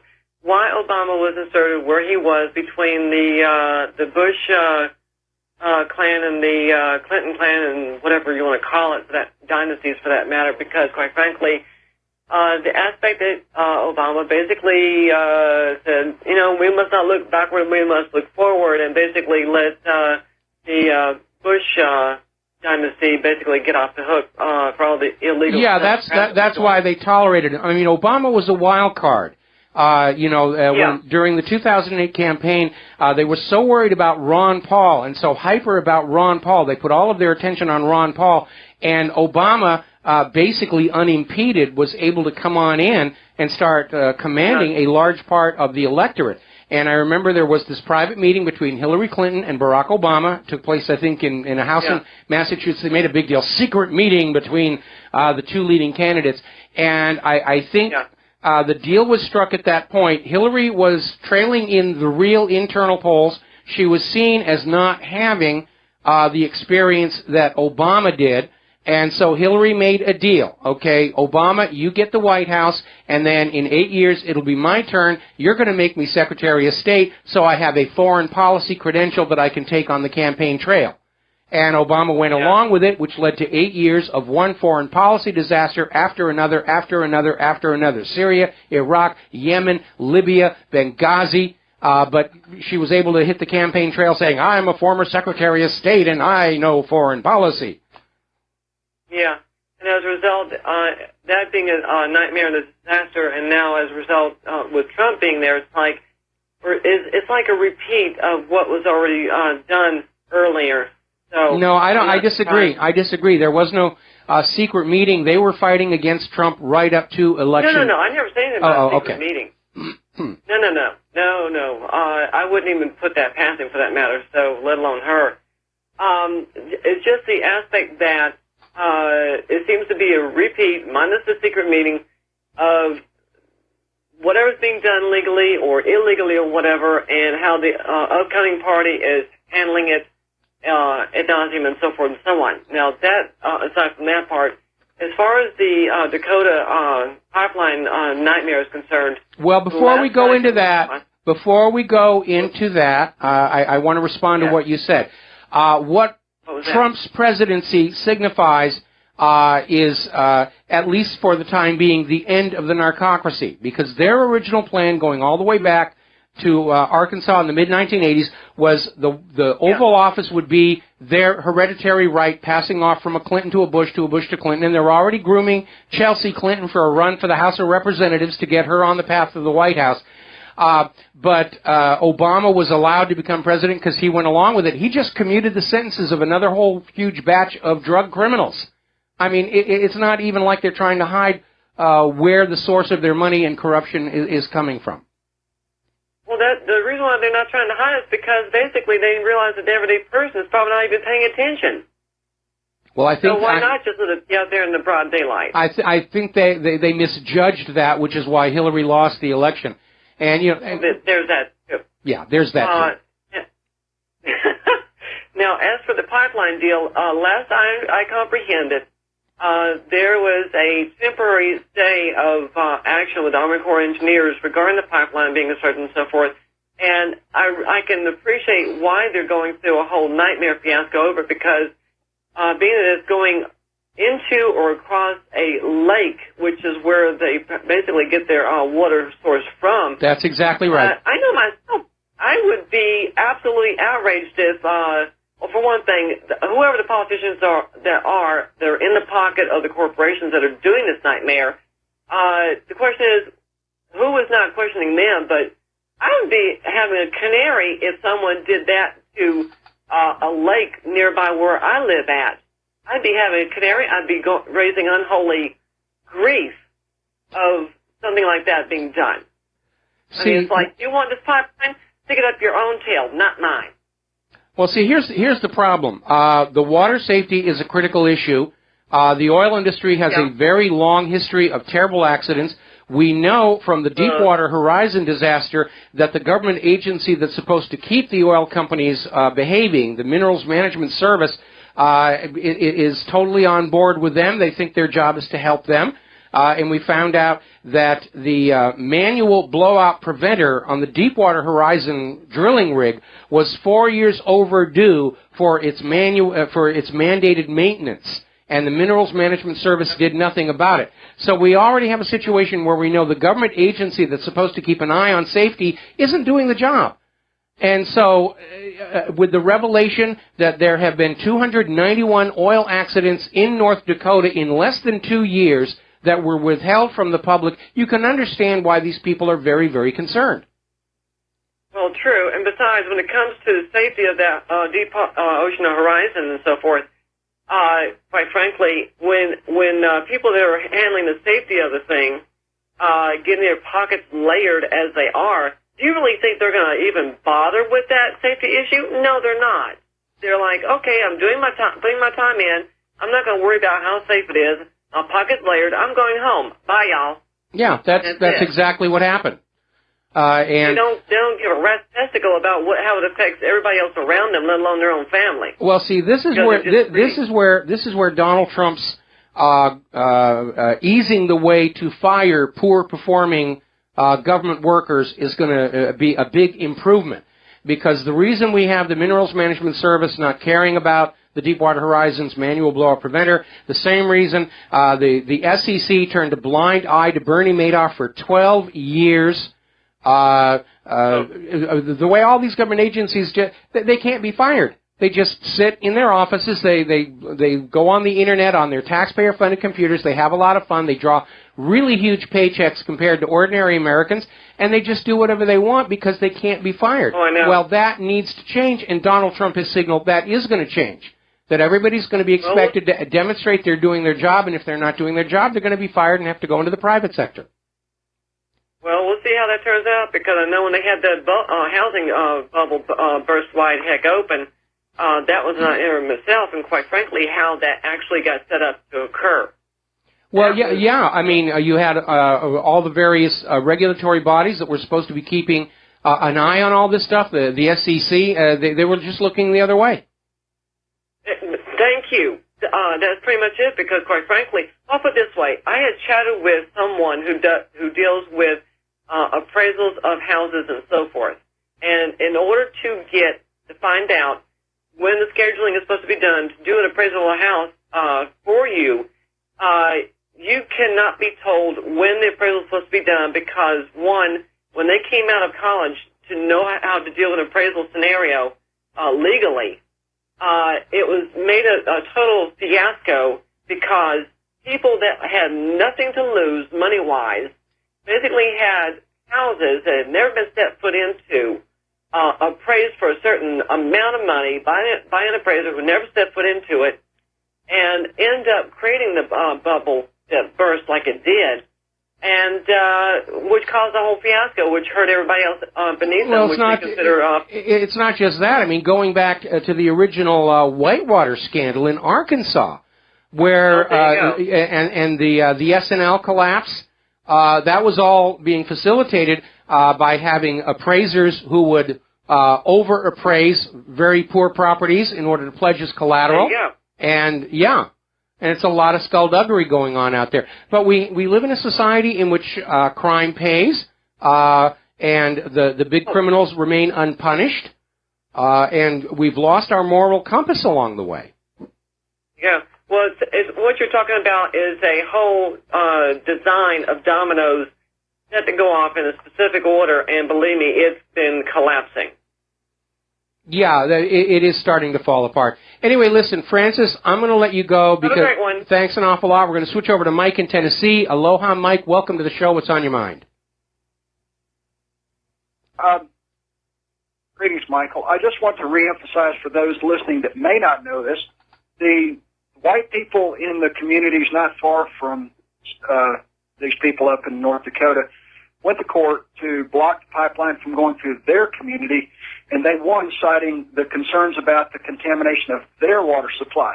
Now, if all is fair, then these people having the same concern should validate the need to redirect. And I, for one, believe that this is Canadian oil that's going to be exported. Run that puppy across the continent of Canada, or, the country of Canada, and ship it out of Nova Scotia. Well, you're absolutely right about the hypocrisy of the court cases, and it's even worse because some of these water protectors, protesters, have gone into that white town to try and leaflet and demonstrate about their concerns, and the residents of that town are screaming at them, go back where you came from, which is kind of ironic when you realize that those are the original owners of that land. But the phenomenon is called the NIMBYs, not in my backyard. And it's an area where there's a lot of political fighting going on. And ultimately, unfortunately, all of these things, whether it's an oil pipeline or a trash incinerator or a nuclear reactor, they get stuck in the areas where citizens have the least amount of ability to influence politics. And that's what happened here. And again, these Dakota Indians got screwed. That land was supposed to be theirs by treaty with the U.S. government, and then the U.S. government comes on in, says eminent domain, we're going to take it, we have to protect the desert tortoise or something, then they turn around and they lease it to the oil pipeline company. And here's the issue. Here's the issue. If the Dakota Access Pipeline Company was building an absolutely safe and unleakable pipeline system, and if they would simply gypsy-doodle around the burial grounds, this would not be an issue. But what we have here is an arrogance of corporations who are out there saying, we're going to just run this pipeline where we want to go. It's not going to leak too bad because we make more money with a cheap pipeline that leaks a little than building a pipeline that doesn't leak at all. And that is really the crux of the issue. And the people on that land are just expected to go along and live with it. I mean, look at the whole fracking situation that's been going on, where people have built these very expensive homes in the area where fracking is going on, and all of a sudden they can't turn on the water taps in their home without them bursting into flames, and all of a sudden the home is now completely worthless because nobody's going to buy a home to live in this area where all of these petrochemicals are floating around, which are carcinogenic, by the way. And it's just like the oil companies have become gods. You know, the big oil, they're worse than the arms manufacturers and big pharma put together in terms of their absolute disdain of ordinary people, not to mention health and safety. Well, Mike, given the fact that this local military police force has taken federal funding, obviously by the MREPs and the sound cannons, the other things that they have at their disposal, Trump, all he has to do, just like when Ford heard that he was going to create a tariff and the jobs needed to come back to this country, and so they stopped the removal of the jobs from Lexington, Kentucky down to Mexico. The same thing. All he has to do is publicly state that these people will be held accountable, and if we need to send them to the war, the World Court in The Hague for war crimes or crimes against humanity, even that, if not that, the Religious Freedoms Restoration Act, if you take that to the World Court, you prevail. Those guys serve life sentences for what they're doing. Life sentences. So they need to have the message brought from Trump. This would give him credibility in the areas of protecting we the people from a tyrannical corporate government. And if he did that overnight, he would force these military types away from the area. The natives would be able to have their drinking water preserved, and the pipeline, send the damn thing across the country of Canada. Other than that, they can go to an international court and seek judgment because the United States courts are private for-profit corporations. They can get a judgment in an international court, and they can... Well, there's a couple of venues they could go to the United Nations for one thing, but let me back up here just a little tiny bit. The question here is, the health and safety of the people and what legal actions they can take. I think what's going on here, first of all, if Donald Trump had come out with such a statement 2 days ago, it would have had an impact. Unfortunately, because of his announcement regarding Hillary Clinton today, at this point, he's destroyed his credibility, and nobody's going to take him at his word anymore. They're going to wait to see what he does, but he doesn't get to do anything for real until January 20th. And I think we're going to see a lot of various agendas try and ram through what they're doing to completion before Trump can take office. We're certainly seeing that with the wide open borders and immigration. We're certainly seeing that with the war hawks trying to provoke a war with Russia. I think that explains why ever since the election, the brutality against the Dakotas protesting the pipeline has definitely taken an upward jump, including the crippling of that woman with a concussion grenade actually thrown at her, which is not how they're supposed to be used. Well, they are, in fact, a corporation. These are a sovereign people, and therein lies the difference. They are real human beings. Those are fictions written on paper, and those people can be held accountable in an international tribunal, a world court. And whether you go to the World Court in The Hague or the Universal Supreme Court of the Chilcotin, universalsupremecourt.com or .org, you'll find that there is remedies, but you have to hold these people accountable. Yeah, but that's a very long and convoluted process. I have another solution. If this poor young lady does lose her arm, I think they should just directly sue the Dakota Access Pipeline Security Company because they misused the concussion grenade. You know, it says in the instructions, you throw it on the ground and let it make a noise. You do not throw it at people. And just like those Georgia police were held civilly liable for the damage to the baby, this Dakota Access Pipeline Security Company can be held civilly liable for the loss of this woman's arm. They could literally sue them into bankruptcy. That's going to take a lot less time and send a much stronger message than a long, drawn-out, convoluted international tribunal situation. So, Mike, thanks an awful lot. We're going to let you go, take a break for commercials. We've got a bunch of calls waiting to get on the line. We'll be right back. Aloha, America. Welcome back to our show. We're going to go back to the phones. The phone lines are just loaded up here. Andy in Texas, thank you for waiting. What's on your mind? Well, hey, Mike, I just want everybody to reiterate what the heck is going on here, okay? We're not just dealing with the Clintons and the Clinton Foundation here. We're dealing with a new world order, okay? This thing's been going on for over 100 years or better, okay? We're not just dealing with these guys. So I think the reason why Clinton has been kind of shunned from other than the fact that it's the Attorney General's job, but been shunned from the process of being prosecuted.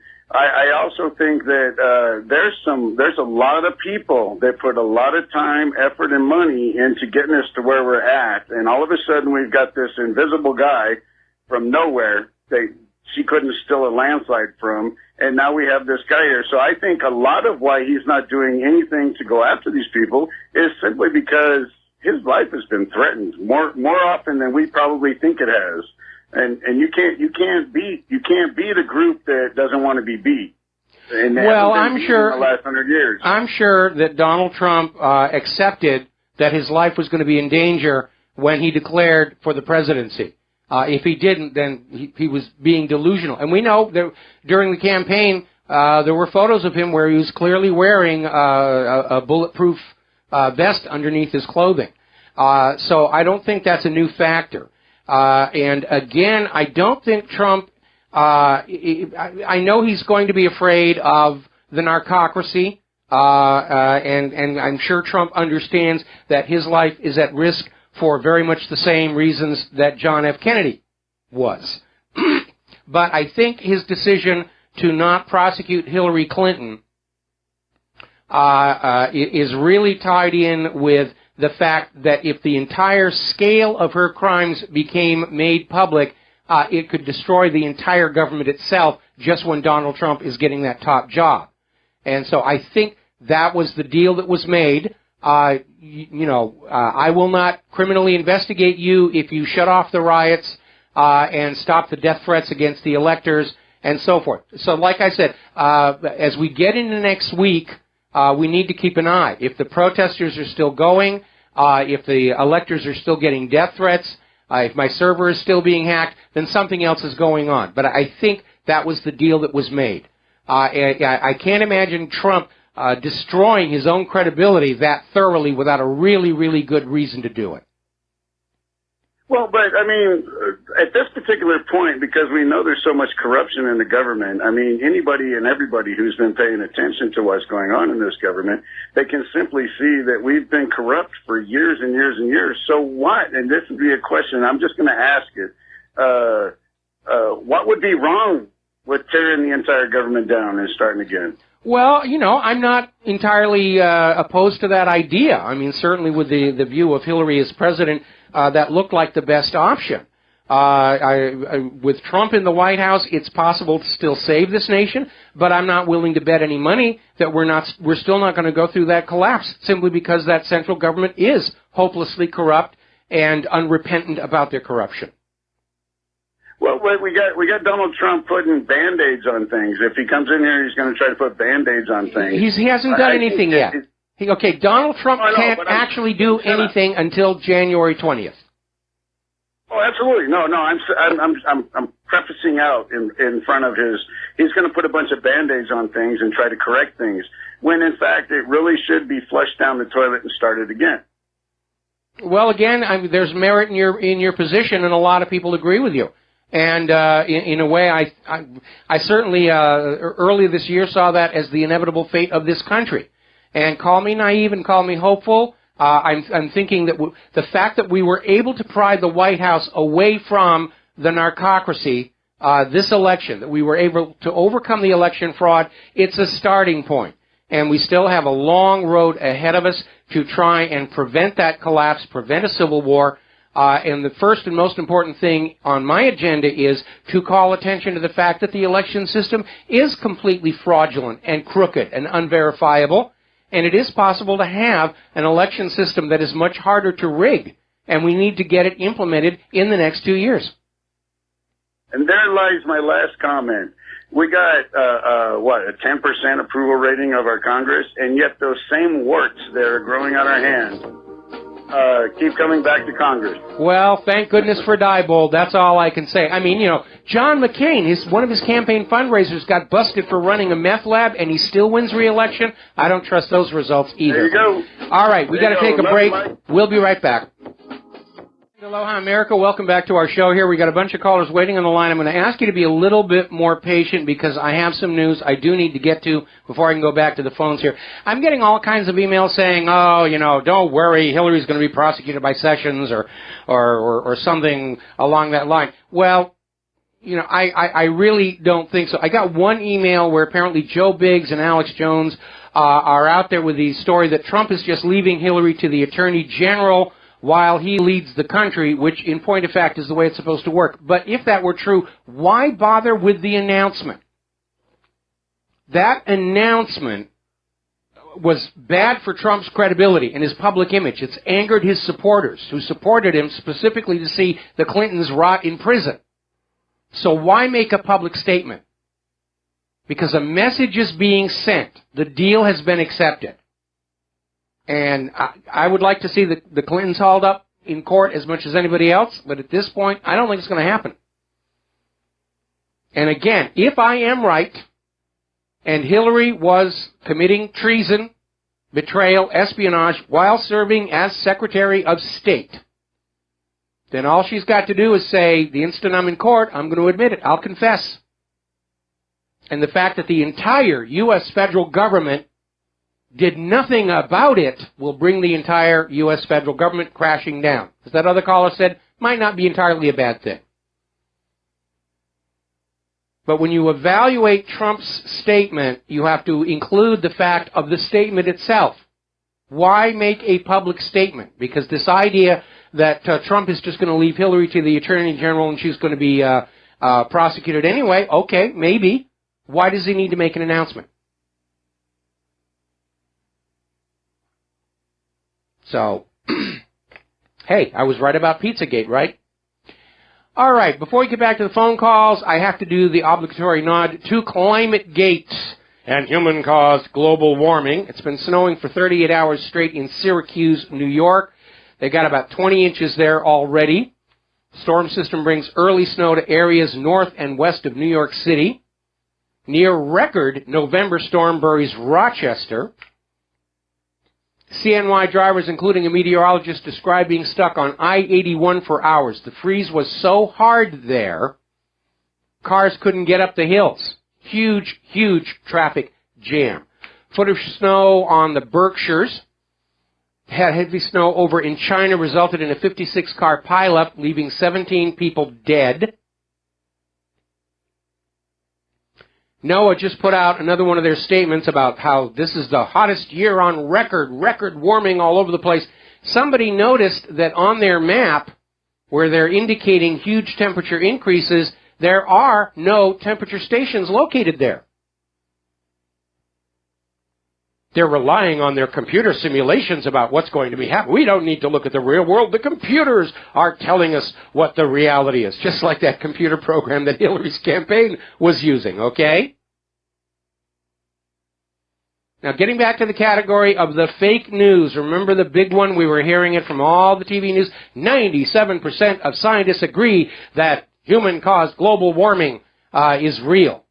And that number was a hoax. Mark Steyn dug into that question. How many scientists really think human-caused global warming is real and a major problem?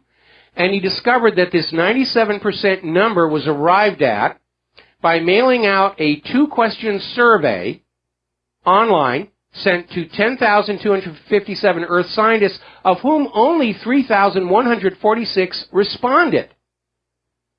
96% of those came from North America, 6.2% from Canada.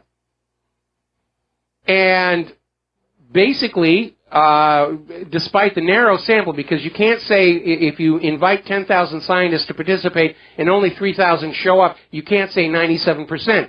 So the researchers simply cherry-picked 79%, or 79, of the sample questionnaires and declared them the experts they relied on to come up with that number. It was completely made up.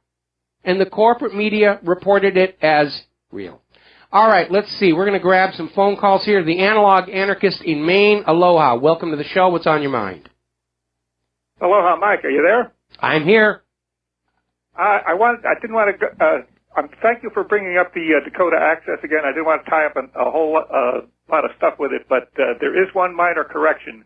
It is not the government that is doing the eminent domain. It's the private pipeline companies, and they're doing this through a minor provision of the Natural Gas Act of 1938. Well, if it's involving the Natural Gas Act of 1938, that's the U.S. government.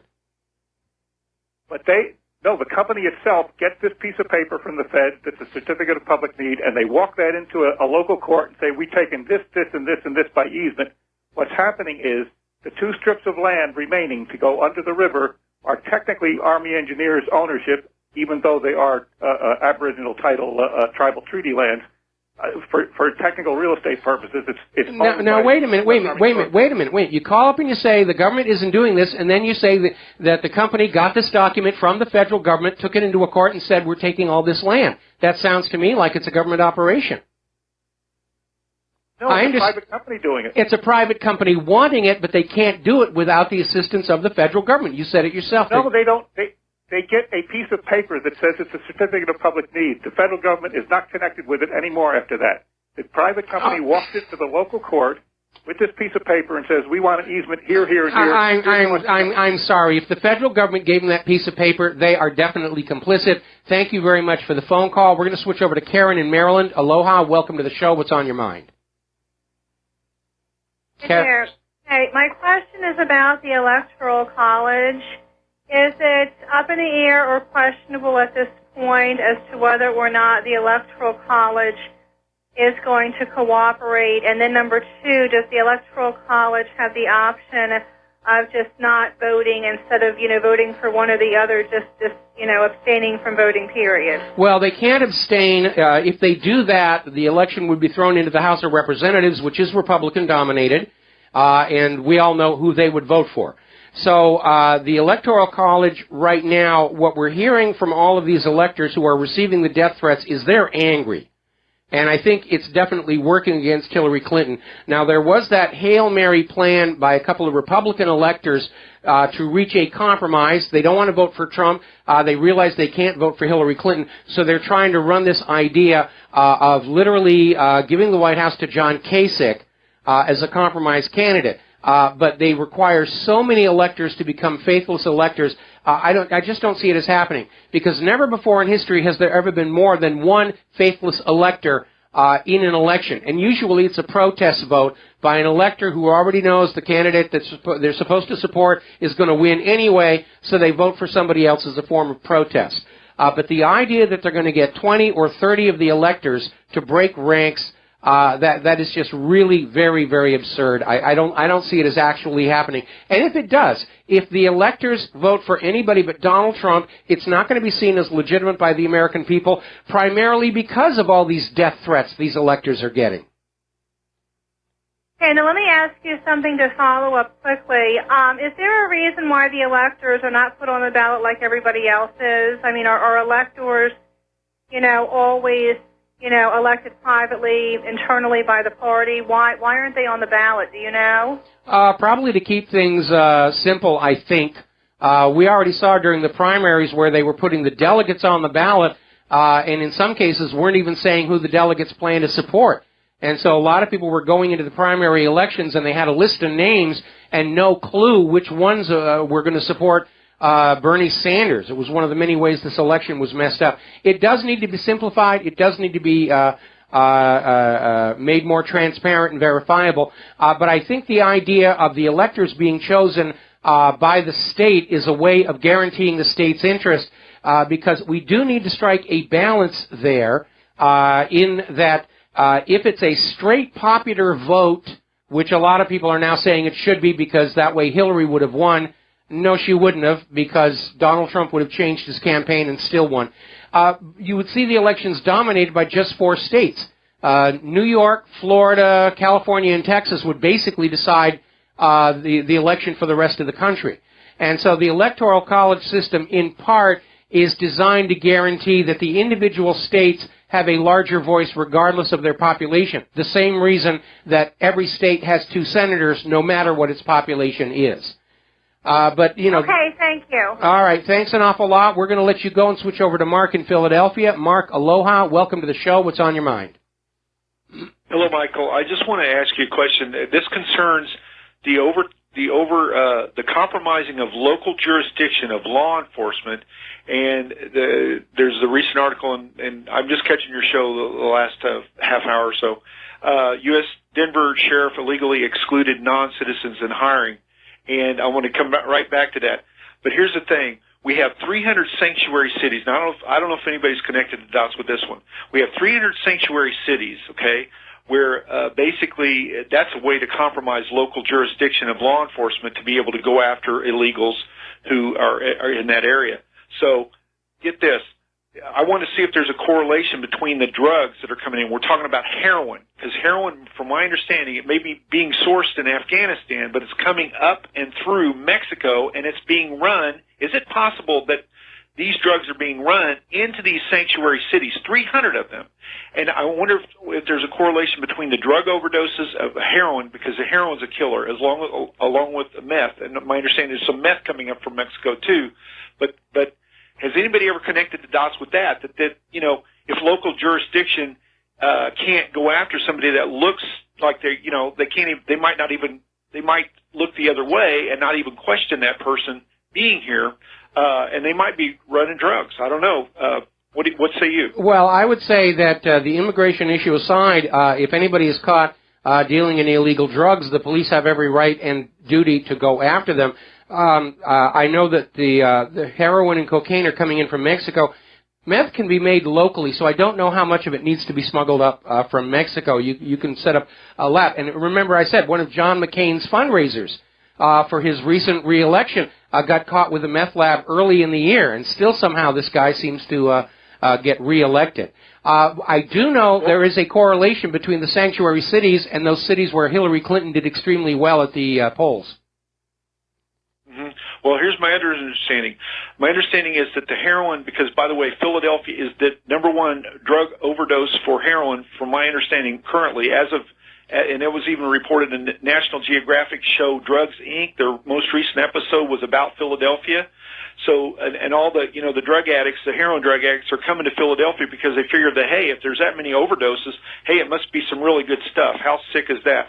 But here's the thing. If the heroin that's coming into the country is the most potent it's ever been and the cheapest it's ever been. Okay? Mm-hmm. I say that somebody's flipping the switches. This sanctuary city idea, who's flipping the switches in our government to allow the sanctuary cities to exist and to allow the borders to be open? There's an inside group that's opening the borders. These are infiltrators to destroy us from within. So I'll leave it at that, Mike. Thank you. Well, that's certainly one of the overlapping areas as well, and certainly the New World Order globalist people want to destroy the American consciousness, and drugs certainly go a long way toward doing that and creating all that additional chaos. All right, we're going to switch to James in Tokyo. Ogasaimasu, Ogenki desu ka? What's on your mind? What's on your mind? Hi, Michael. How are you? I'm doing fine. I'm doing fine. Good. First of all, about the pipeline. Where the hell is Billy Jack? He should be back there helping out. I remember that. Oh, my God. I really loved that movie when it came on out. That was a great movie. That was a great movie. Hey, talking about your 38 inches in Syracuse, Mike, you're totally wrong about the global warming, because if there wasn't global warming, it would have been 380 inches, and they'd be putting out all the corpses with ice skates. You know? Well, the reason I put all this stuff up, can you turn down your radio or whatever it is you're listening to, because I'm getting a bad echo here. I actually got an email from somebody saying, look, we know the winter's cold and you're in Hawaii. Why are you complaining about this, blah, blah, blah? Well, the reason I'm hitting this point over and over again goes back to that March 20th, 2000 article in the UK Independent. Snowfalls are now a thing of the past. And it's just another reminder that all this screeching about human-caused global warming was a lot of nonsense, and I'm glad Donald Trump recognizes it was just a hoax and a fraud to trick us out of our money in carbon credits and so forth. And I'm glad he's retasking NASA away from Earth monitoring to actually getting something done. But I'm going to keep hitting it, because the Old Farmer's Almanac is saying it's going to be a really hard winter. Meteorologists who are not in Al Gore's pay are saying, yeah, this is going to be the coldest winter in the last 5 years at least.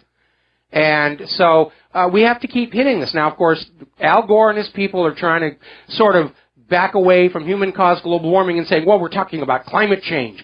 Oh, yeah, nobody questions that the climate changes. It always has, and it always will. It was changing before humans evolved. It'll go on changing after humans are gone.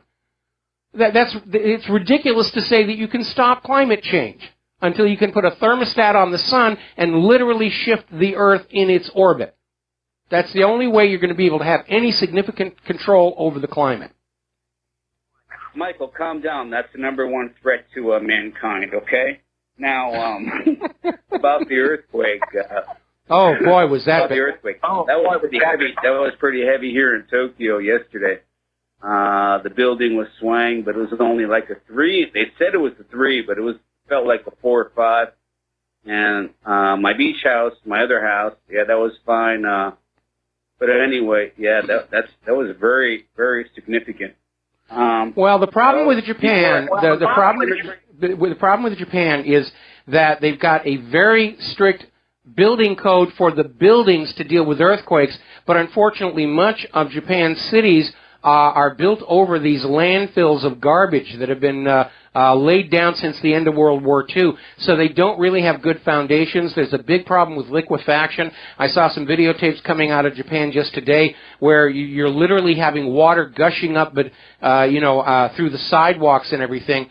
So they were very wise in terms of their quake standards for the buildings, but they built them on a very, very poor foundation.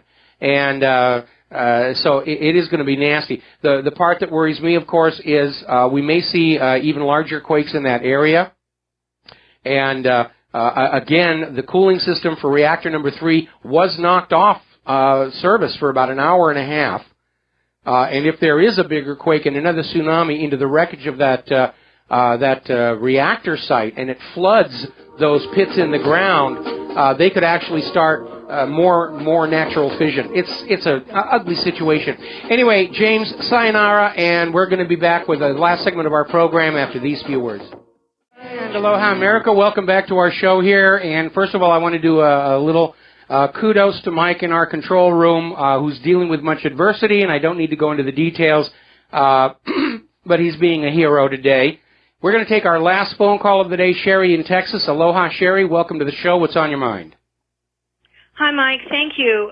There's this lawsuit against the woman I think is the most expedient way to stop what I think, I fear, could be a future potential turning the breadbasket of America into a dead zone. And it's not just because of the fracking and human error and the brutal winters that I think are coming. But this natural disaster, the New Madrid Fault is not going to go away. The whole area, Nebraska's next to Iowa, Kansas is just to the west of Missouri, where the whole thing is going to center. And the whole area is under the surface. You have these stacked plates that are described as like stacked pancakes. And the destruction is going to be so widespread if that thing goes. Well, I mean, the same thing can be said for the Yellowstone supervolcano, but nobody knows when it's going to happen. Certainly, I think if there were fracking along the New Madrid Fault, there would be an area of concern. But so far, at least, they are prudently staying away from that part of the country. Well, if this is going down the middle of the country, right, or not? The pipeline is actually over in North Dakota, and the New Madrid Fault is considerably further to the east of that. In fact, it's on the other side of the Mississippi River. Yeah, but that's close considering the widespread damage. It's going to go at least halfway into Kansas. There was a special on PBS. And how they're preparing for it, and that it's going to be felt all the way to the Rocky Mountains on one side and the Appalachians to the other, because of the area under the soil is so unstable and can cause such widespread. Those vibrations can go nowhere but east and west until they hit a mountain. So I think that's not how seismic waves operate, I'm afraid. And anyway, listen, Sherry, I understand your concerns, but again, it's just like the Yellowstone supervolcano. Could happen. When's it going to happen? Nobody really knows. Might not happen in our lifetime. We have more pressing things. Anyway, thank you for the phone call. We're going to go ahead and close the phone lines because I'm coming up here to the end of the show, and I got to take off and do Jim Goddard up in Vancouver here. Now, if you are like me, you probably, when you abrade your skin, you want to get some aloe vera. And if you're not lucky enough to have an actual aloe vera plant, you will go down to your Walmart or CVS, Target, and you will get their aloe vera gel in a bottle. Unfortunately, according to a story that came out of Oraz.com, samples of store-brand aloe gel purchased from Walmart, Target, and CVS were tested in a lab and were found to not actually contain aloe vera. And we have come to understand there's a lot of fakery and fraud at the retail level. A lot of what you buy that's got the name honey on it isn't real bee-produced honey, so forth and so on. So you got to be a little bit careful. And it's not that hard to grow an aloe plant. Learn some gardening. There's the music. Time for me to get on out of here. We'll be back tomorrow here on the Republic Broadcasting Network. Until then, you are all part of the independent media. Take what you learn here. Share it with everybody that you know. I would like to say that we can take a little bit of a breather here, but it doesn't look like we can do that until January 20th. We'll be back tomorrow. Aloha, America.